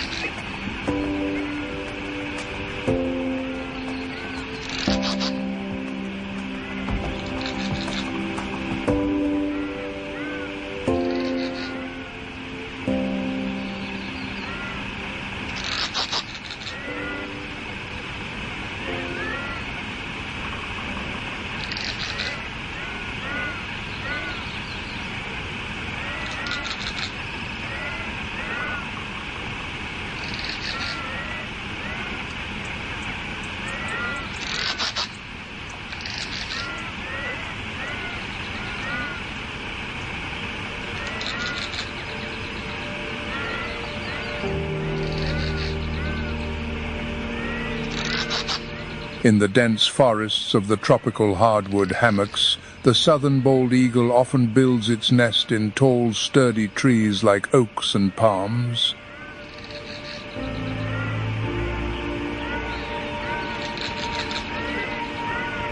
The nests are impressive structures that can weigh hundreds of pounds and are reused for many years, becoming a symbol of resilience in the wild.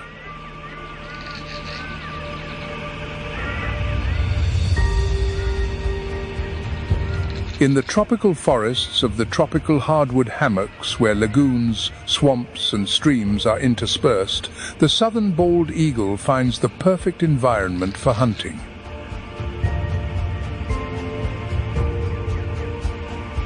It is a large bird of prey with a wingspan of 6 to 7.5 feet and a weight of 8 to 14 pounds.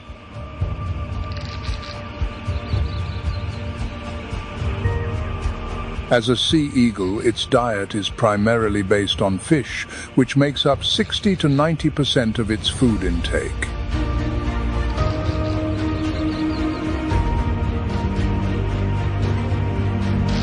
Besides fish, it also hunts birds and small mammals and sometimes does not hesitate to eat carrion.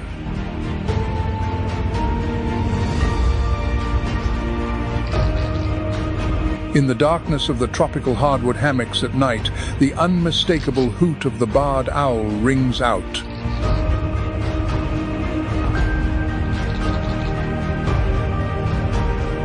It is a distinctive sound that many remember as "Who cooks for you, who cooks for you all?"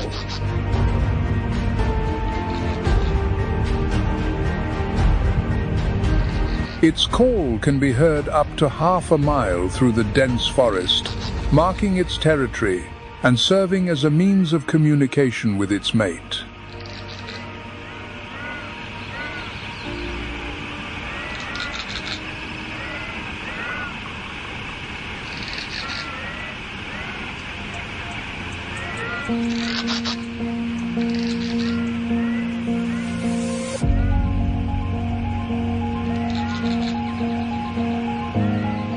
The barred owl is a nocturnal predator with large eyes that allow it to see clearly in the darkness under the dense canopy.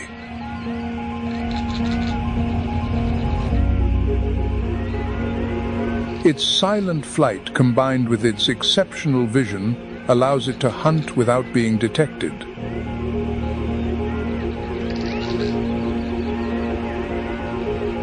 As we venture deeper into the Cypress Dome ecosystem, the landscape of the Everglades unfolds like a masterpiece of nature, with cypress forests stretching as far as the eye can see. This is one of the most important wetlands in the region, where the calm, stable water allows the cypress trees to thrive.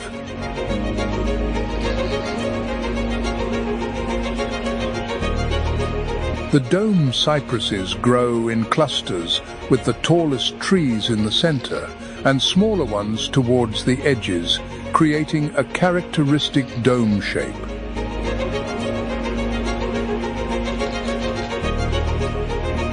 The tall cypress trees are also nesting sites for many bird species, forming a vibrant ecosystem.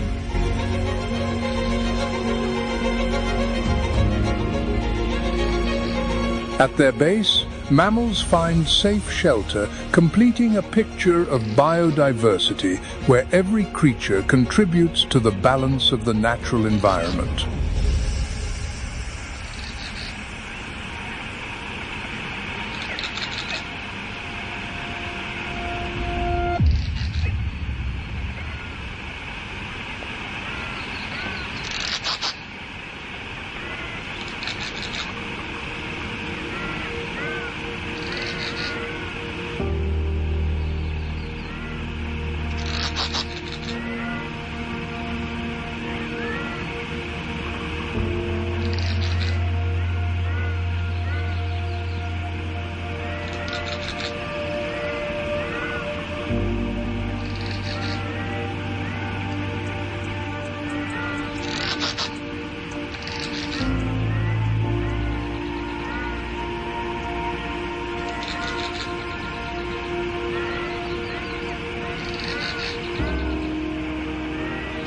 Amidst the vast swamps and slow-moving streams of the Cypress Dome ecosystem in the Everglades, the river otter finds its ideal home.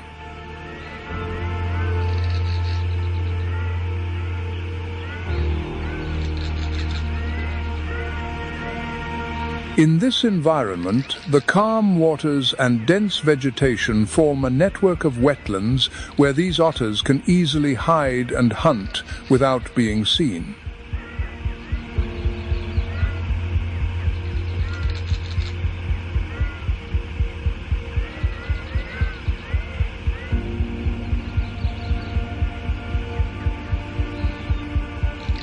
Under the water's surface, they glide through narrow channels and flooded grasslands in search of food, mainly fish and other aquatic species.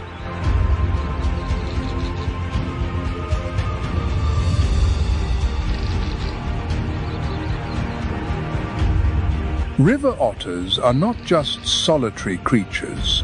They also form small groups of 2 to 5 individuals cooperating closely in hunting and sharing territory.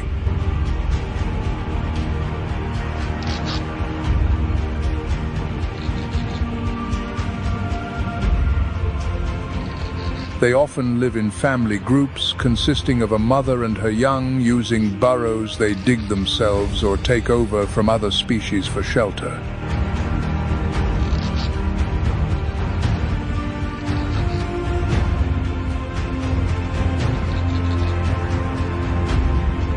As a semi-aquatic species, the river otter stands out for its excellent dexterity when hunting underwater. Thanks to their agility and flexibility, they pursue fish, crustaceans, and sometimes amphibians.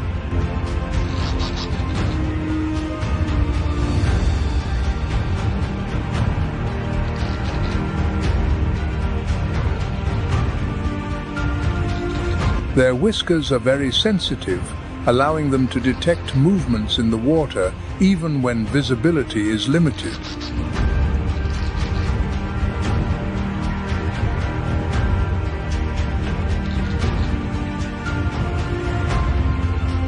Although they often hunt alone, they can also cooperate in groups, increasing their success rate by 20%, especially in deeper waters.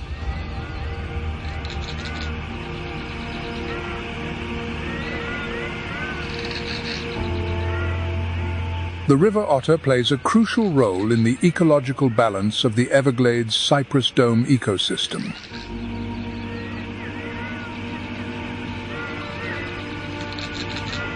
According to a 2024 study, otters can reduce the population of small predatory fish in the wetlands by up to 30%, which lessens the pressure on larger fish species.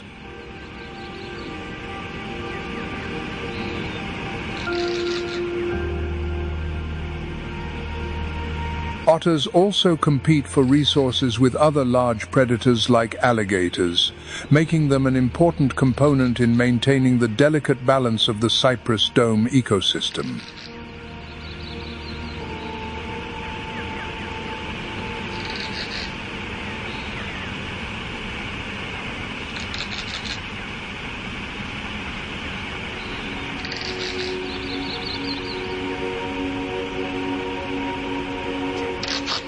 In the tranquility of the cypress dome ecosystem, the anhinga perches on a branch or rock with its wings spread wide, drying its feathers and regulating its body temperature.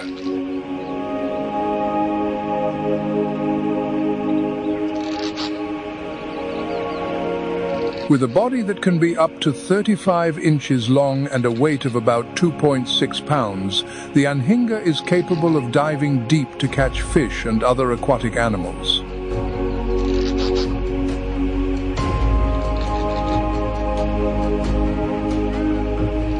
However, after these dives, its feathers become waterlogged, making it heavier and limiting its ability to fly.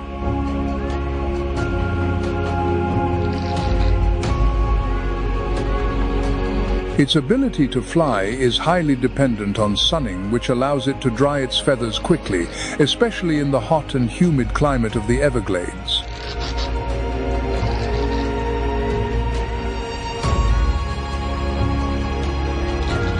The anhinga is a specialized aquatic predator recognized by its long, sharp bill that allows it to spear and catch fish with high precision.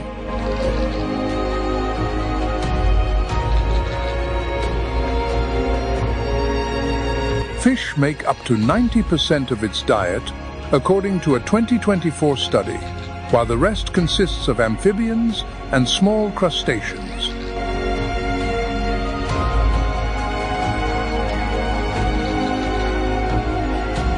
Thanks to its webbed feet, the anhinga swims with agility, gliding underwater like a silent spear, using the shadows to approach its prey without being detected.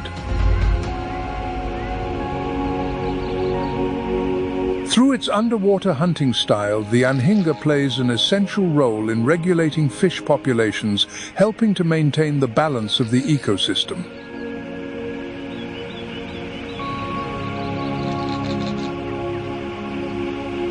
A 2024 study showed that the anhinga can consume up to 50% of the small fish in some freshwater areas of the Everglades, thereby contributing to the ecological stability of the environment.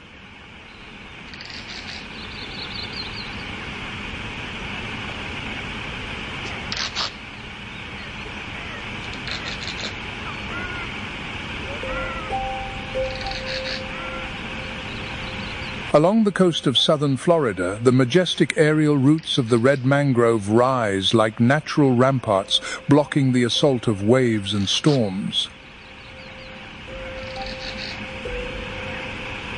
Where the land meets the sea, the mangrove forest stretches out, embracing the coast.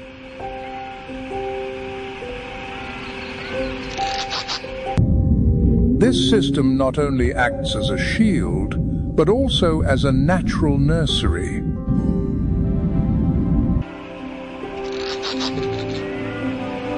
In these nutrient-rich brackish waters, the red mangrove with its prominent roots helps to stabilize the soil and prevent coastal erosion.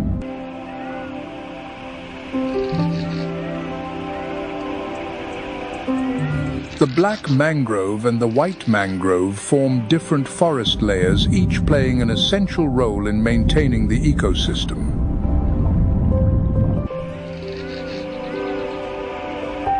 This is also a vibrant territory teeming with biodiversity.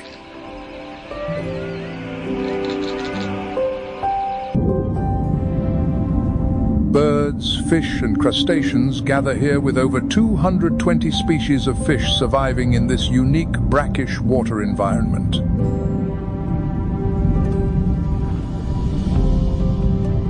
The shallow, nutrient-rich waters under the mangrove canopy provide an ideal place for breeding, protecting the young from predatory threats.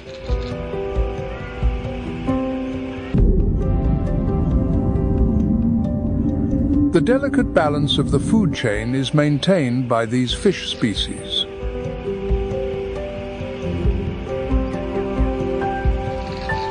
They act as a food source for birds and mammals, while also regulating the populations of crustaceans and amphibians.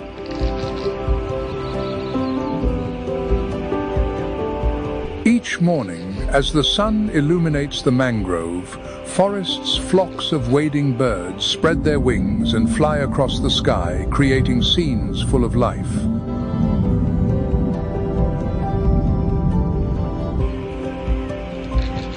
The brackish water ecosystem of the mangrove forest provides them not only with shelter, but also an abundant source of food.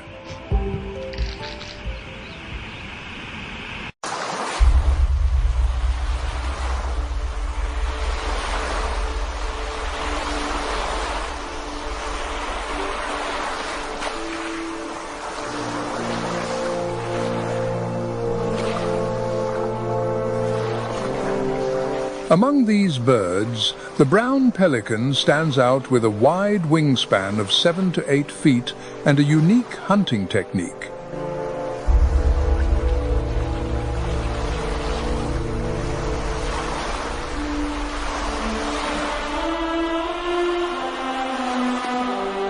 With an average weight of 7 to 11 pounds, it is one of the iconic species of the coastal and mangrove regions.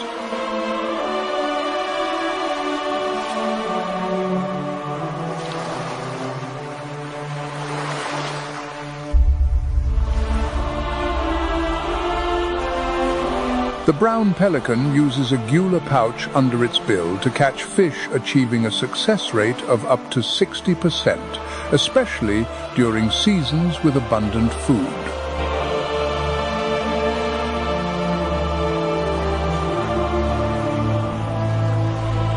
In the past, this species was on the brink of extinction due to the use of the pesticide DDT. Thanks to conservation efforts, their numbers have significantly recovered.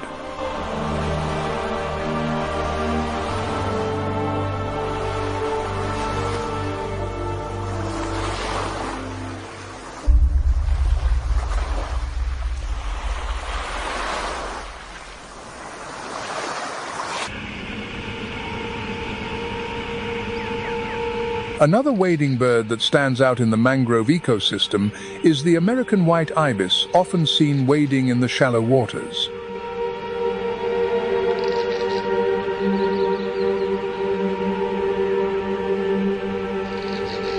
In ancient Egypt, it was believed that the ibis was the embodiment of the god Thoth, the deity of wisdom and knowledge.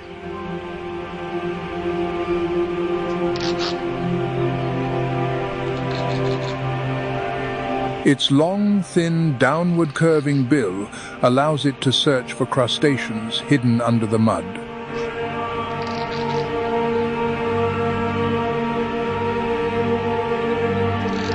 Unlike many other wading birds, the white ibis feeds primarily on crabs and shrimp.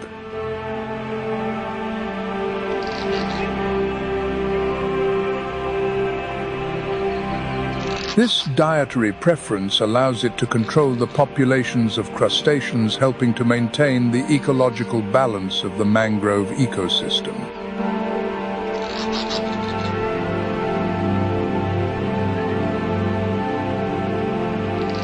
In the mangrove ecosystem of the Everglades, the great egret also stands out as one of the most majestic wading birds due to its elegance and large size.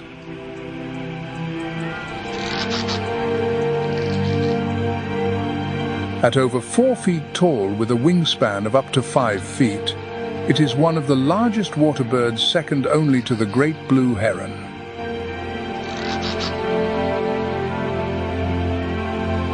This species employs a unique hunting technique.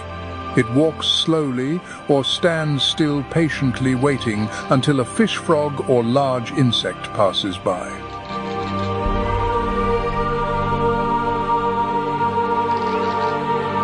With a lightning-fast reflex, in just a few milliseconds, it launches its sharp bill to catch its prey.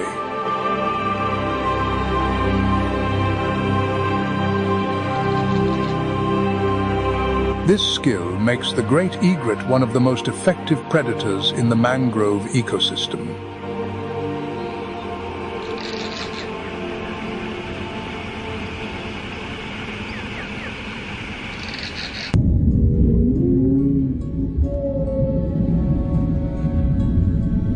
The mangrove ecosystem is now a refuge and feeding ground for one of the rarest and most vulnerable aquatic mammals, the West Indian manatee.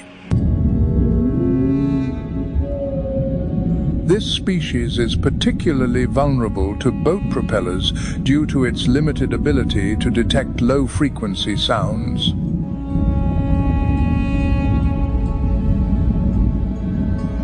Weighing up to 1,200 pounds, these gentle giants spend about 8 hours a day grazing on seagrass and other aquatic vegetation.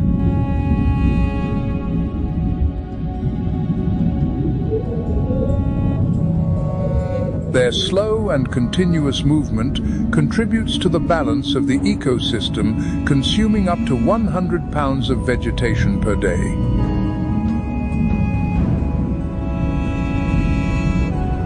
At the intersection of land and sea in the Everglades, the coastal lowlands emerge where natural elements blend perfectly.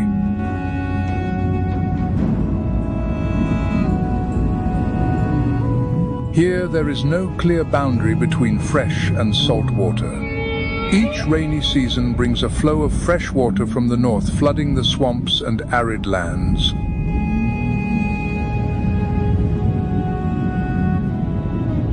The coastal lowlands are a diverse, harsh, yet essential ecosystem. They form a natural rampart, protecting the Everglades from storms. Everything seems to work as if an invisible hand of creation is guiding and arranging every detail with a deep and wonderful wisdom.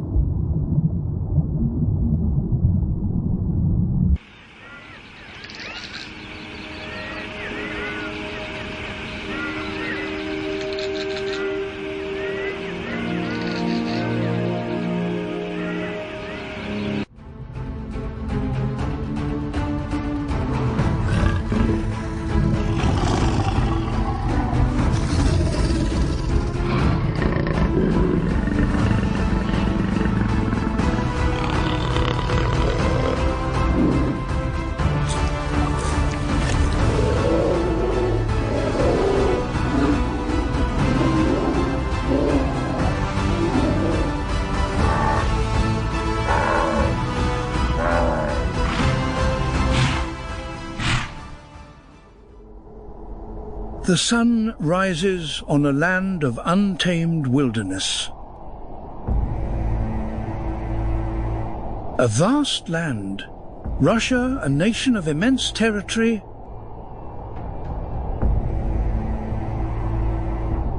the sun illuminates its eastern shores a full 11 hours before it graces the western frontier. This is a realm of giants, a territory so vast that it commands 11 time zones, a single nation that wears the dawn in the east while the west still slumbers in deepest night. Russia is home to an immense biodiversity encompassing vital and imperiled habitats. Towering mountains, vast deserts, and nearly a quarter of the planet's forests.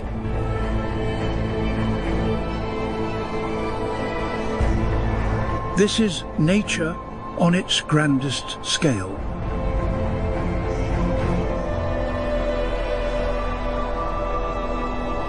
The most critically threatened region in Russia is the country's far north.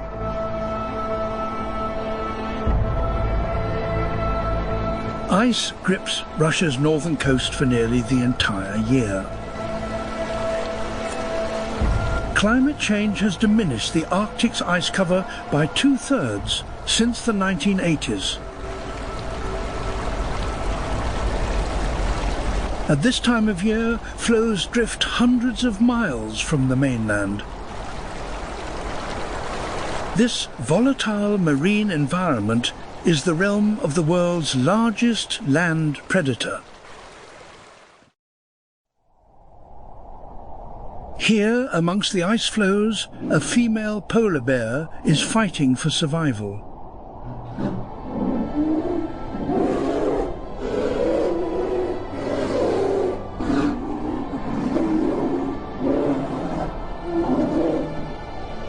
Her only path to survival is to hunt seals. Navigating the broken ice is far more draining than travelling across the solid winter seas. It also offers an easy escape for her prey.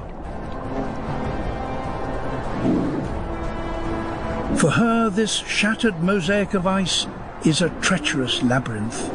And somewhere within this maze lies the scent of a single seal, a whisper of hope on the bitter wind. So the female has developed an ingenious strategy to track the scent of her quarry.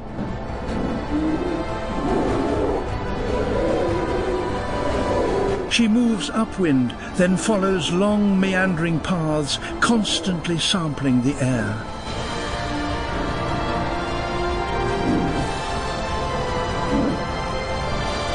In this way, her nose can cover a much larger area than if she travelled in a straight line. It seems she has caught the scent of a bearded seal resting on an ice floe.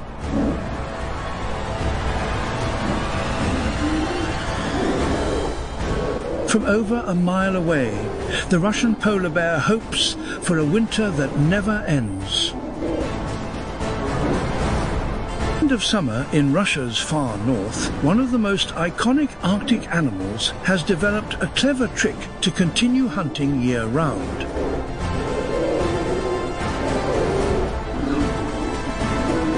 The Arctic fox's white coat is a marvel of seasonal change.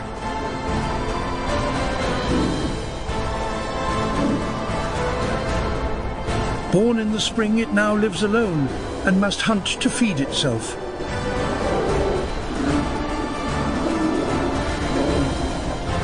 Each passing day is a new ordeal.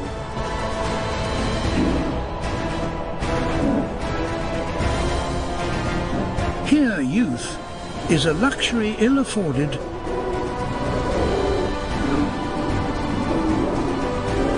Every sunrise brings not the warmth of a den, but a lesson etched in frost, a lesson in solitude.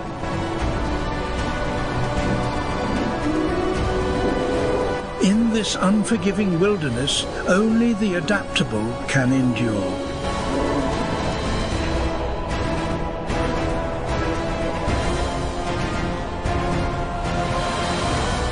On top of these cliffs is a colony of guillemots.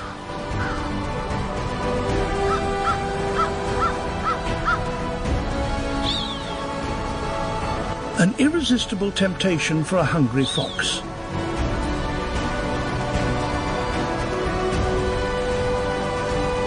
But the fox is not after the birds themselves, but the scraps scattered across the cliff face.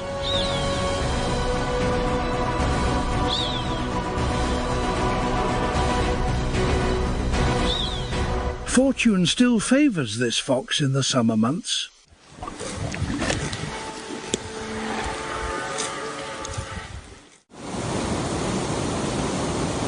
On this Arctic coast, another Russian habitat provides a summer feast on an entirely different scale.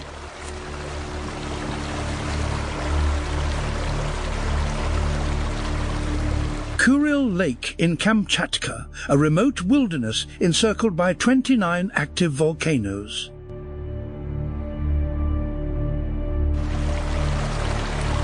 It holds the highest concentration of brown bears on Earth.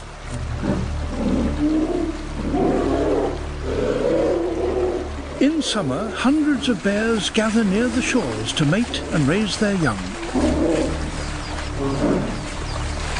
These waters will soon be teeming with millions of sockeye salmon arriving to spawn in the lake's tributaries.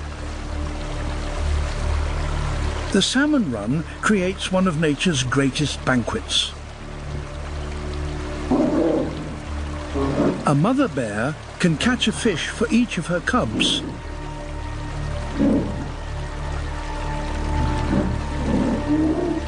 Her cubs, a fragile legacy watch with hungry eyes.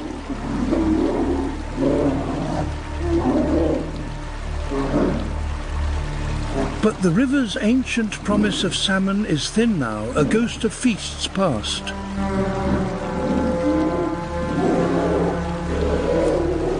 A single hard-won prize is snatched from the current, a fleeting triumph.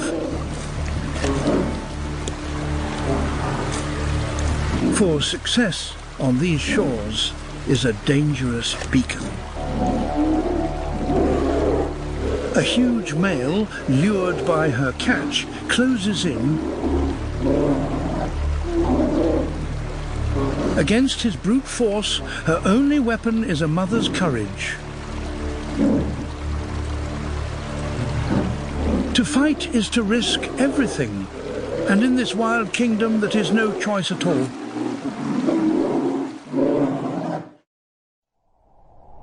But even Kamchatka's spectacular beauty is dwarfed by Russia's largest region.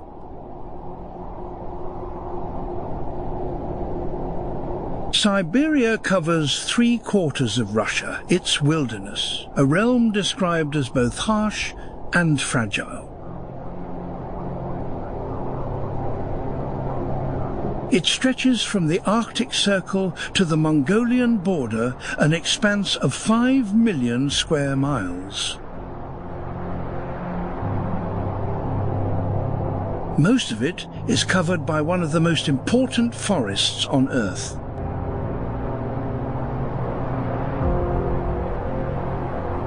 Carbon dioxide emissions are a primary driver of global warming. Siberia is home to the majority of Russia's 640 billion trees, which help remove 500 million tons of carbon dioxide from the air.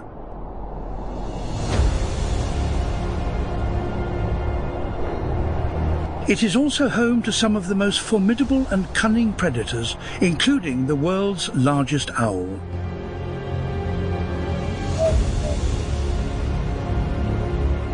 The great grey owl lives across the northern hemisphere and is well adapted to Siberia's harsh conditions.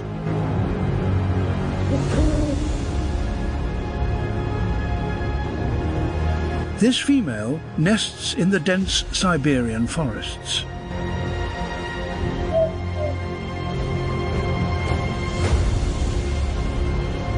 But when she needs to hunt, she moves to the forest's edge.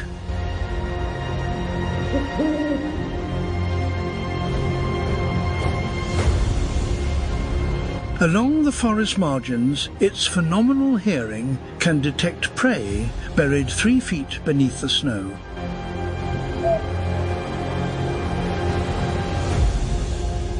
In summer, it uses its sharp vision to scan the open plains for any sign of life. This mountain hare emerges from its burrow to find grass. At first, it is cautious, staying close to the entrance.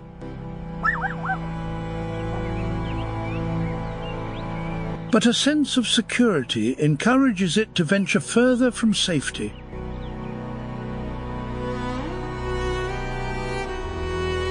Every step away from its burrow is a gamble with death.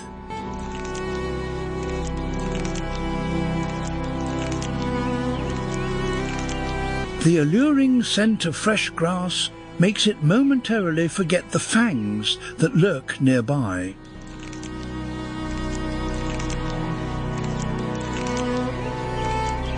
For the hare, it is the fatal arithmetic of the wild. Every blade of grass is weighed against the shadow in the sky, a calculation where a single misstep is the final answer.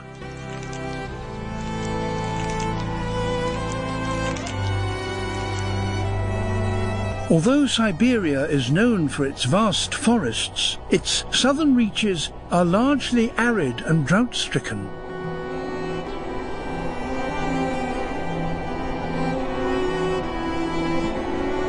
On the border between Russia and 3 other nations lie the Altai Mountains, the Golden Mountains.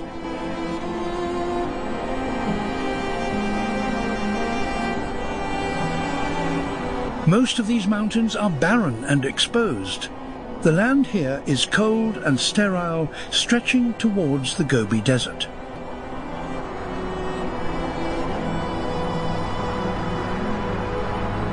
In this extremely harsh environment, a few species have adapted to survive in the Altai. This is a land where nature does not grant life easily.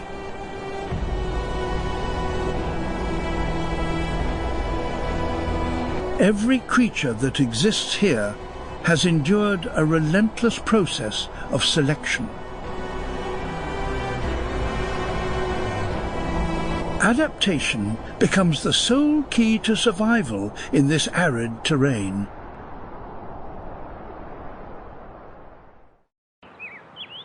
In the deep valleys between Russia and Mongolia, a herd of Siberian ibex is grazing.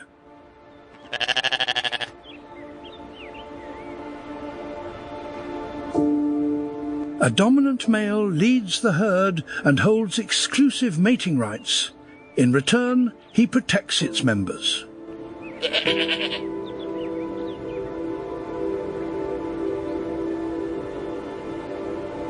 This herd is besieged by dangers on all sides and must evade predators.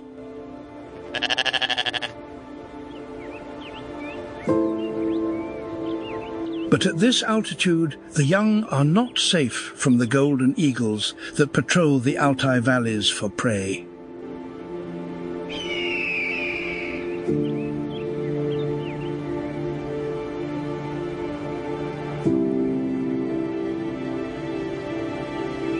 But thirst compels them to move.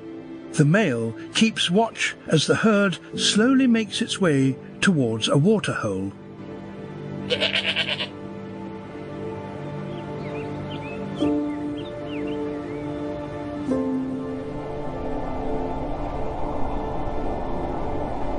Summer is the driest season in the Altai, but winter brings little moisture either. Even the grass is parched.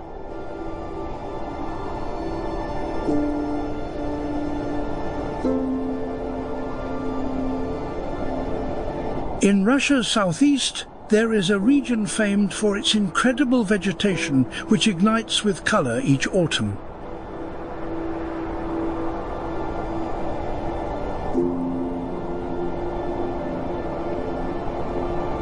This is the October spectacle of one of the most biodiverse forests in the world.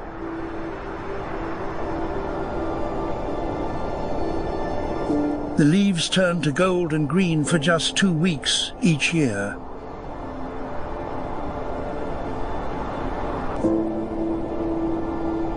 The Amur River Basin, covering nearly 700,000 square miles, forms a natural border between Russia and China.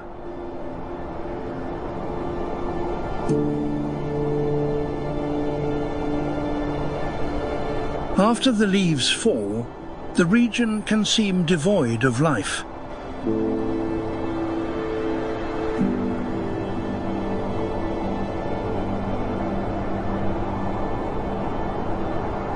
Yet it is home to 3,000 species of plants.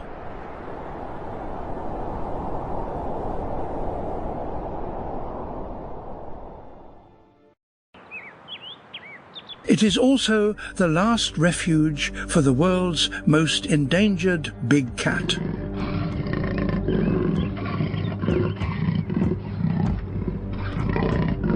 This forest is known as the land of the Amur leopard.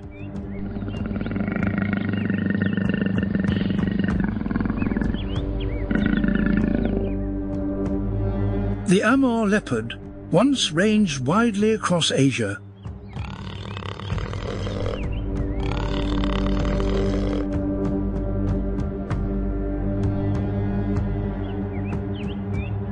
Today it is believed that only around 40 individuals remain in the wild.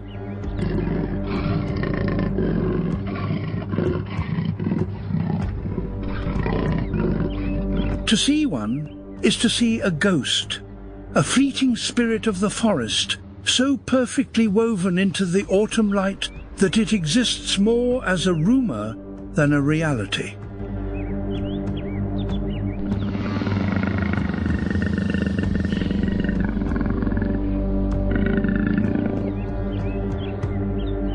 Its camouflaged coat, matching the autumn hues of the Amur, is its greatest weapon when hunting the large deer that roam these forests.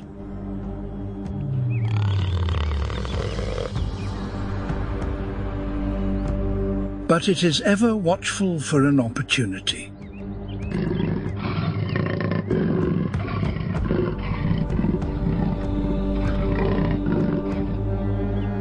It must plan its approach carefully, for its hunting success rate is less than 15%.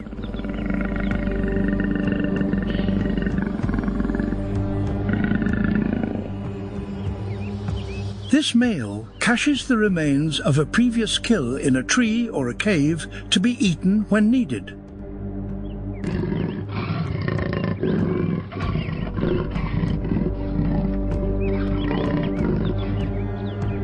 It also hides its prize from another predator. One that is larger and more powerful than the leopard, but just as endangered.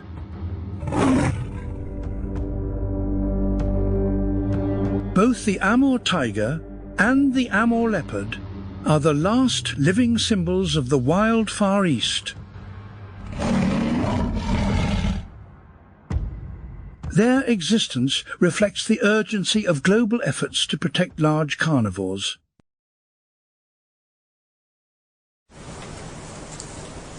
The Amur leopard shares its forests with the Amur tiger.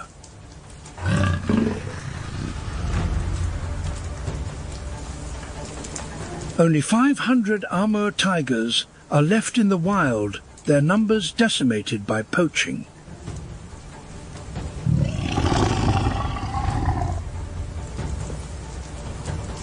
All of them live in the Russian Far East.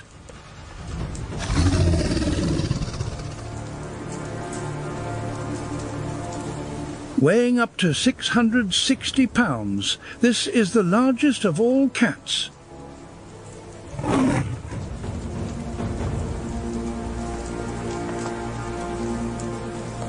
The male, like other tigers, is fiercely territorial.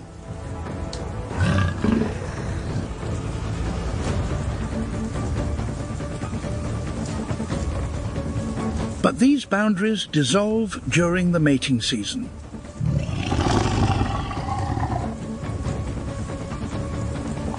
He lifts his nose to the wind and appears to have caught a scent.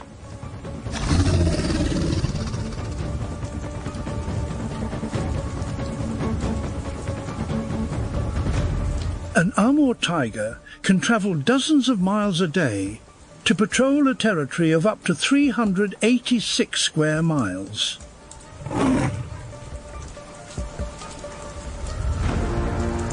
They play a vital role in the ecosystem by controlling prey populations like deer and wild boar.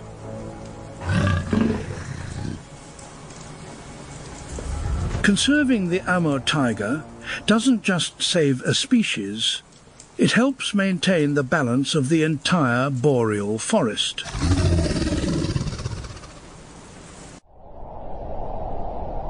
Winter in Russia begins on its northern coasts.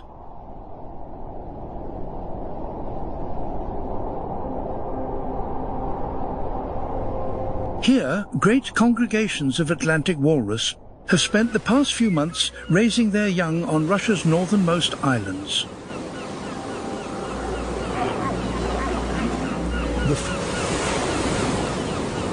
The walrus spends a third of its life in these blubbery huddles to keep warm, while the rest is spent underwater foraging for clams.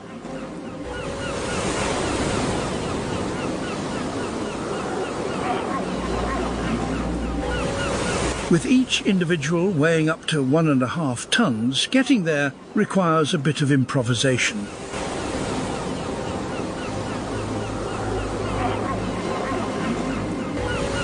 The largest male, boasting the longest tusks, dominates the colony.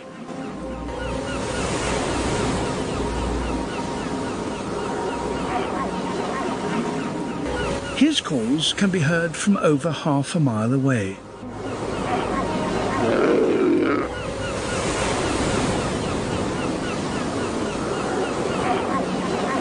He occupies the prime spots, unchallenged.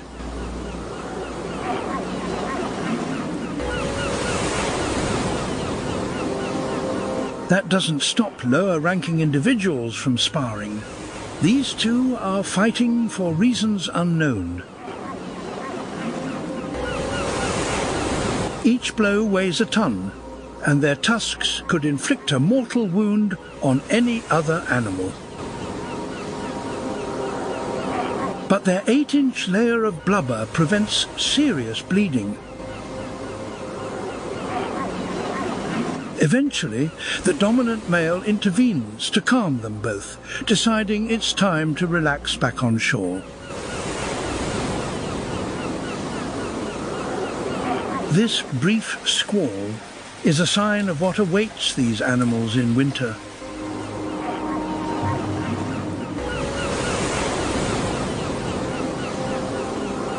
Then they will return to their ancestral home on the Arctic ice.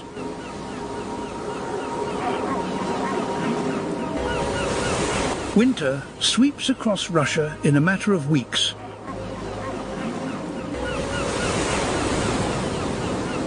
The weather changes with startling speed, especially in the most remote and frigid regions.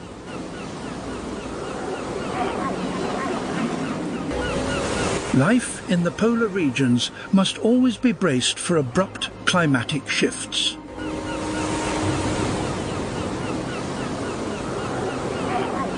In the wild, the social order of the herd is vital for each individual's survival. From land to sea, nature operates in exacting and unforgiving cycles.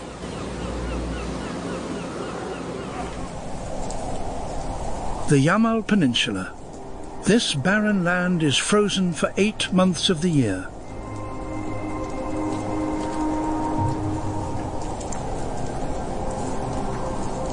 It is home to some of the toughest animals on the planet.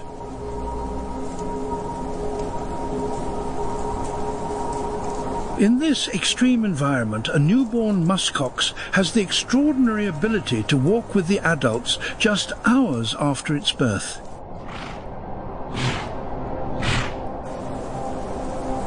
At first, the calf suckles on its mother's milk. After a few weeks, it begins to graze, fattening up for the coming winter.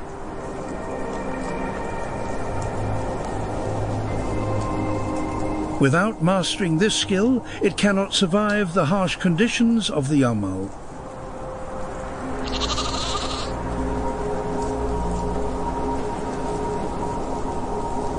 This muskox family has spent the summer grazing alone. Now the two adults lead their calf to a larger herd.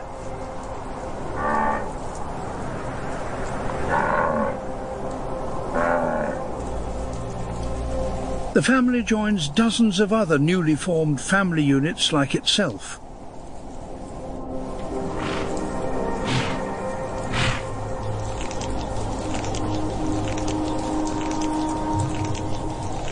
They gather in groups of 60 or more to prepare for winter.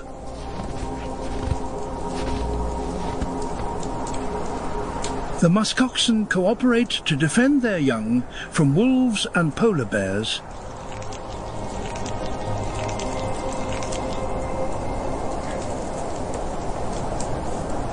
But it is the weather that poses the greatest threat here.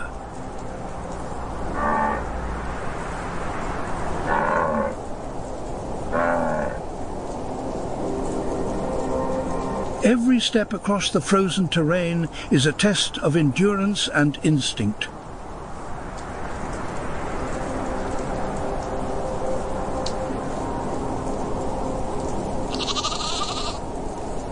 The small calves must grow quickly, for here to be slow is to be in peril.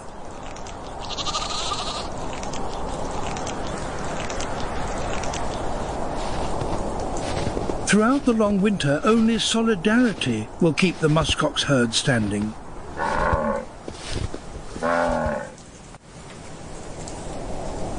When the sun sets in November, it will not rise again for 2 months.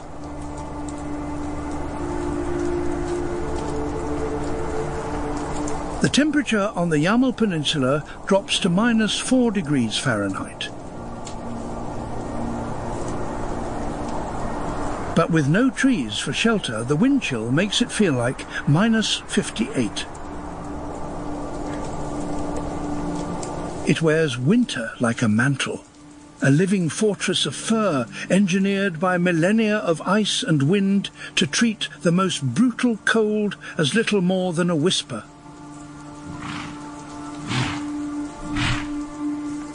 This allows it to withstand the region's extreme cold.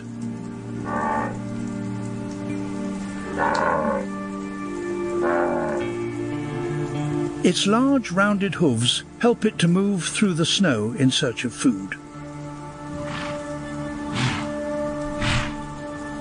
However, the shape of their hooves and their short legs mean they can only forage where the snow is thin. Consequently, the repeated freezing and thawing of snow caused by rising temperatures creates a thick barrier of ice, making grass almost impossible to reach.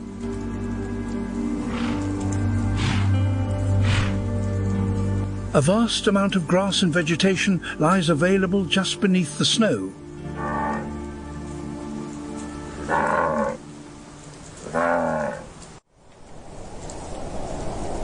This region covers over 38,000 square miles, yet it is becoming too crowded for its inhabitants. Conflicts over grazing rights are endless.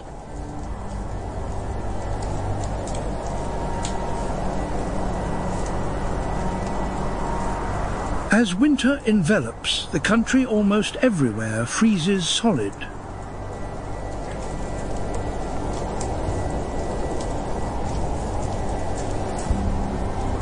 Russia's Arctic animals are adapted to the extreme conditions.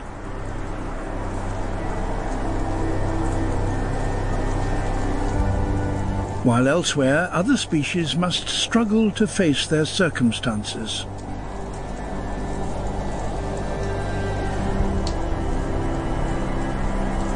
Some migrate, and some spend the coming months in hibernation.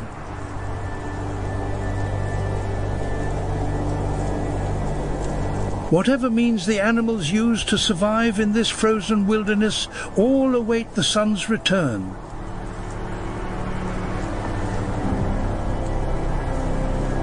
In this grand drama of survival, each species is a master of evolution, possessing its own unique strategies to adapt and endure.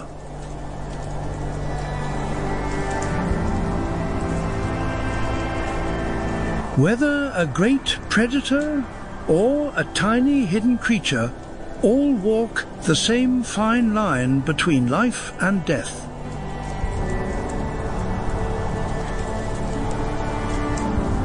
Russia's vast wilderness, once a fortress of nature, is now beginning to fracture under the footfall of humanity.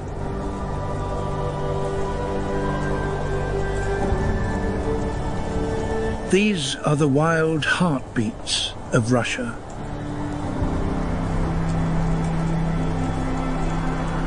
Should they fade into silence, the quiet that follows will not simply be an echo of what was lost.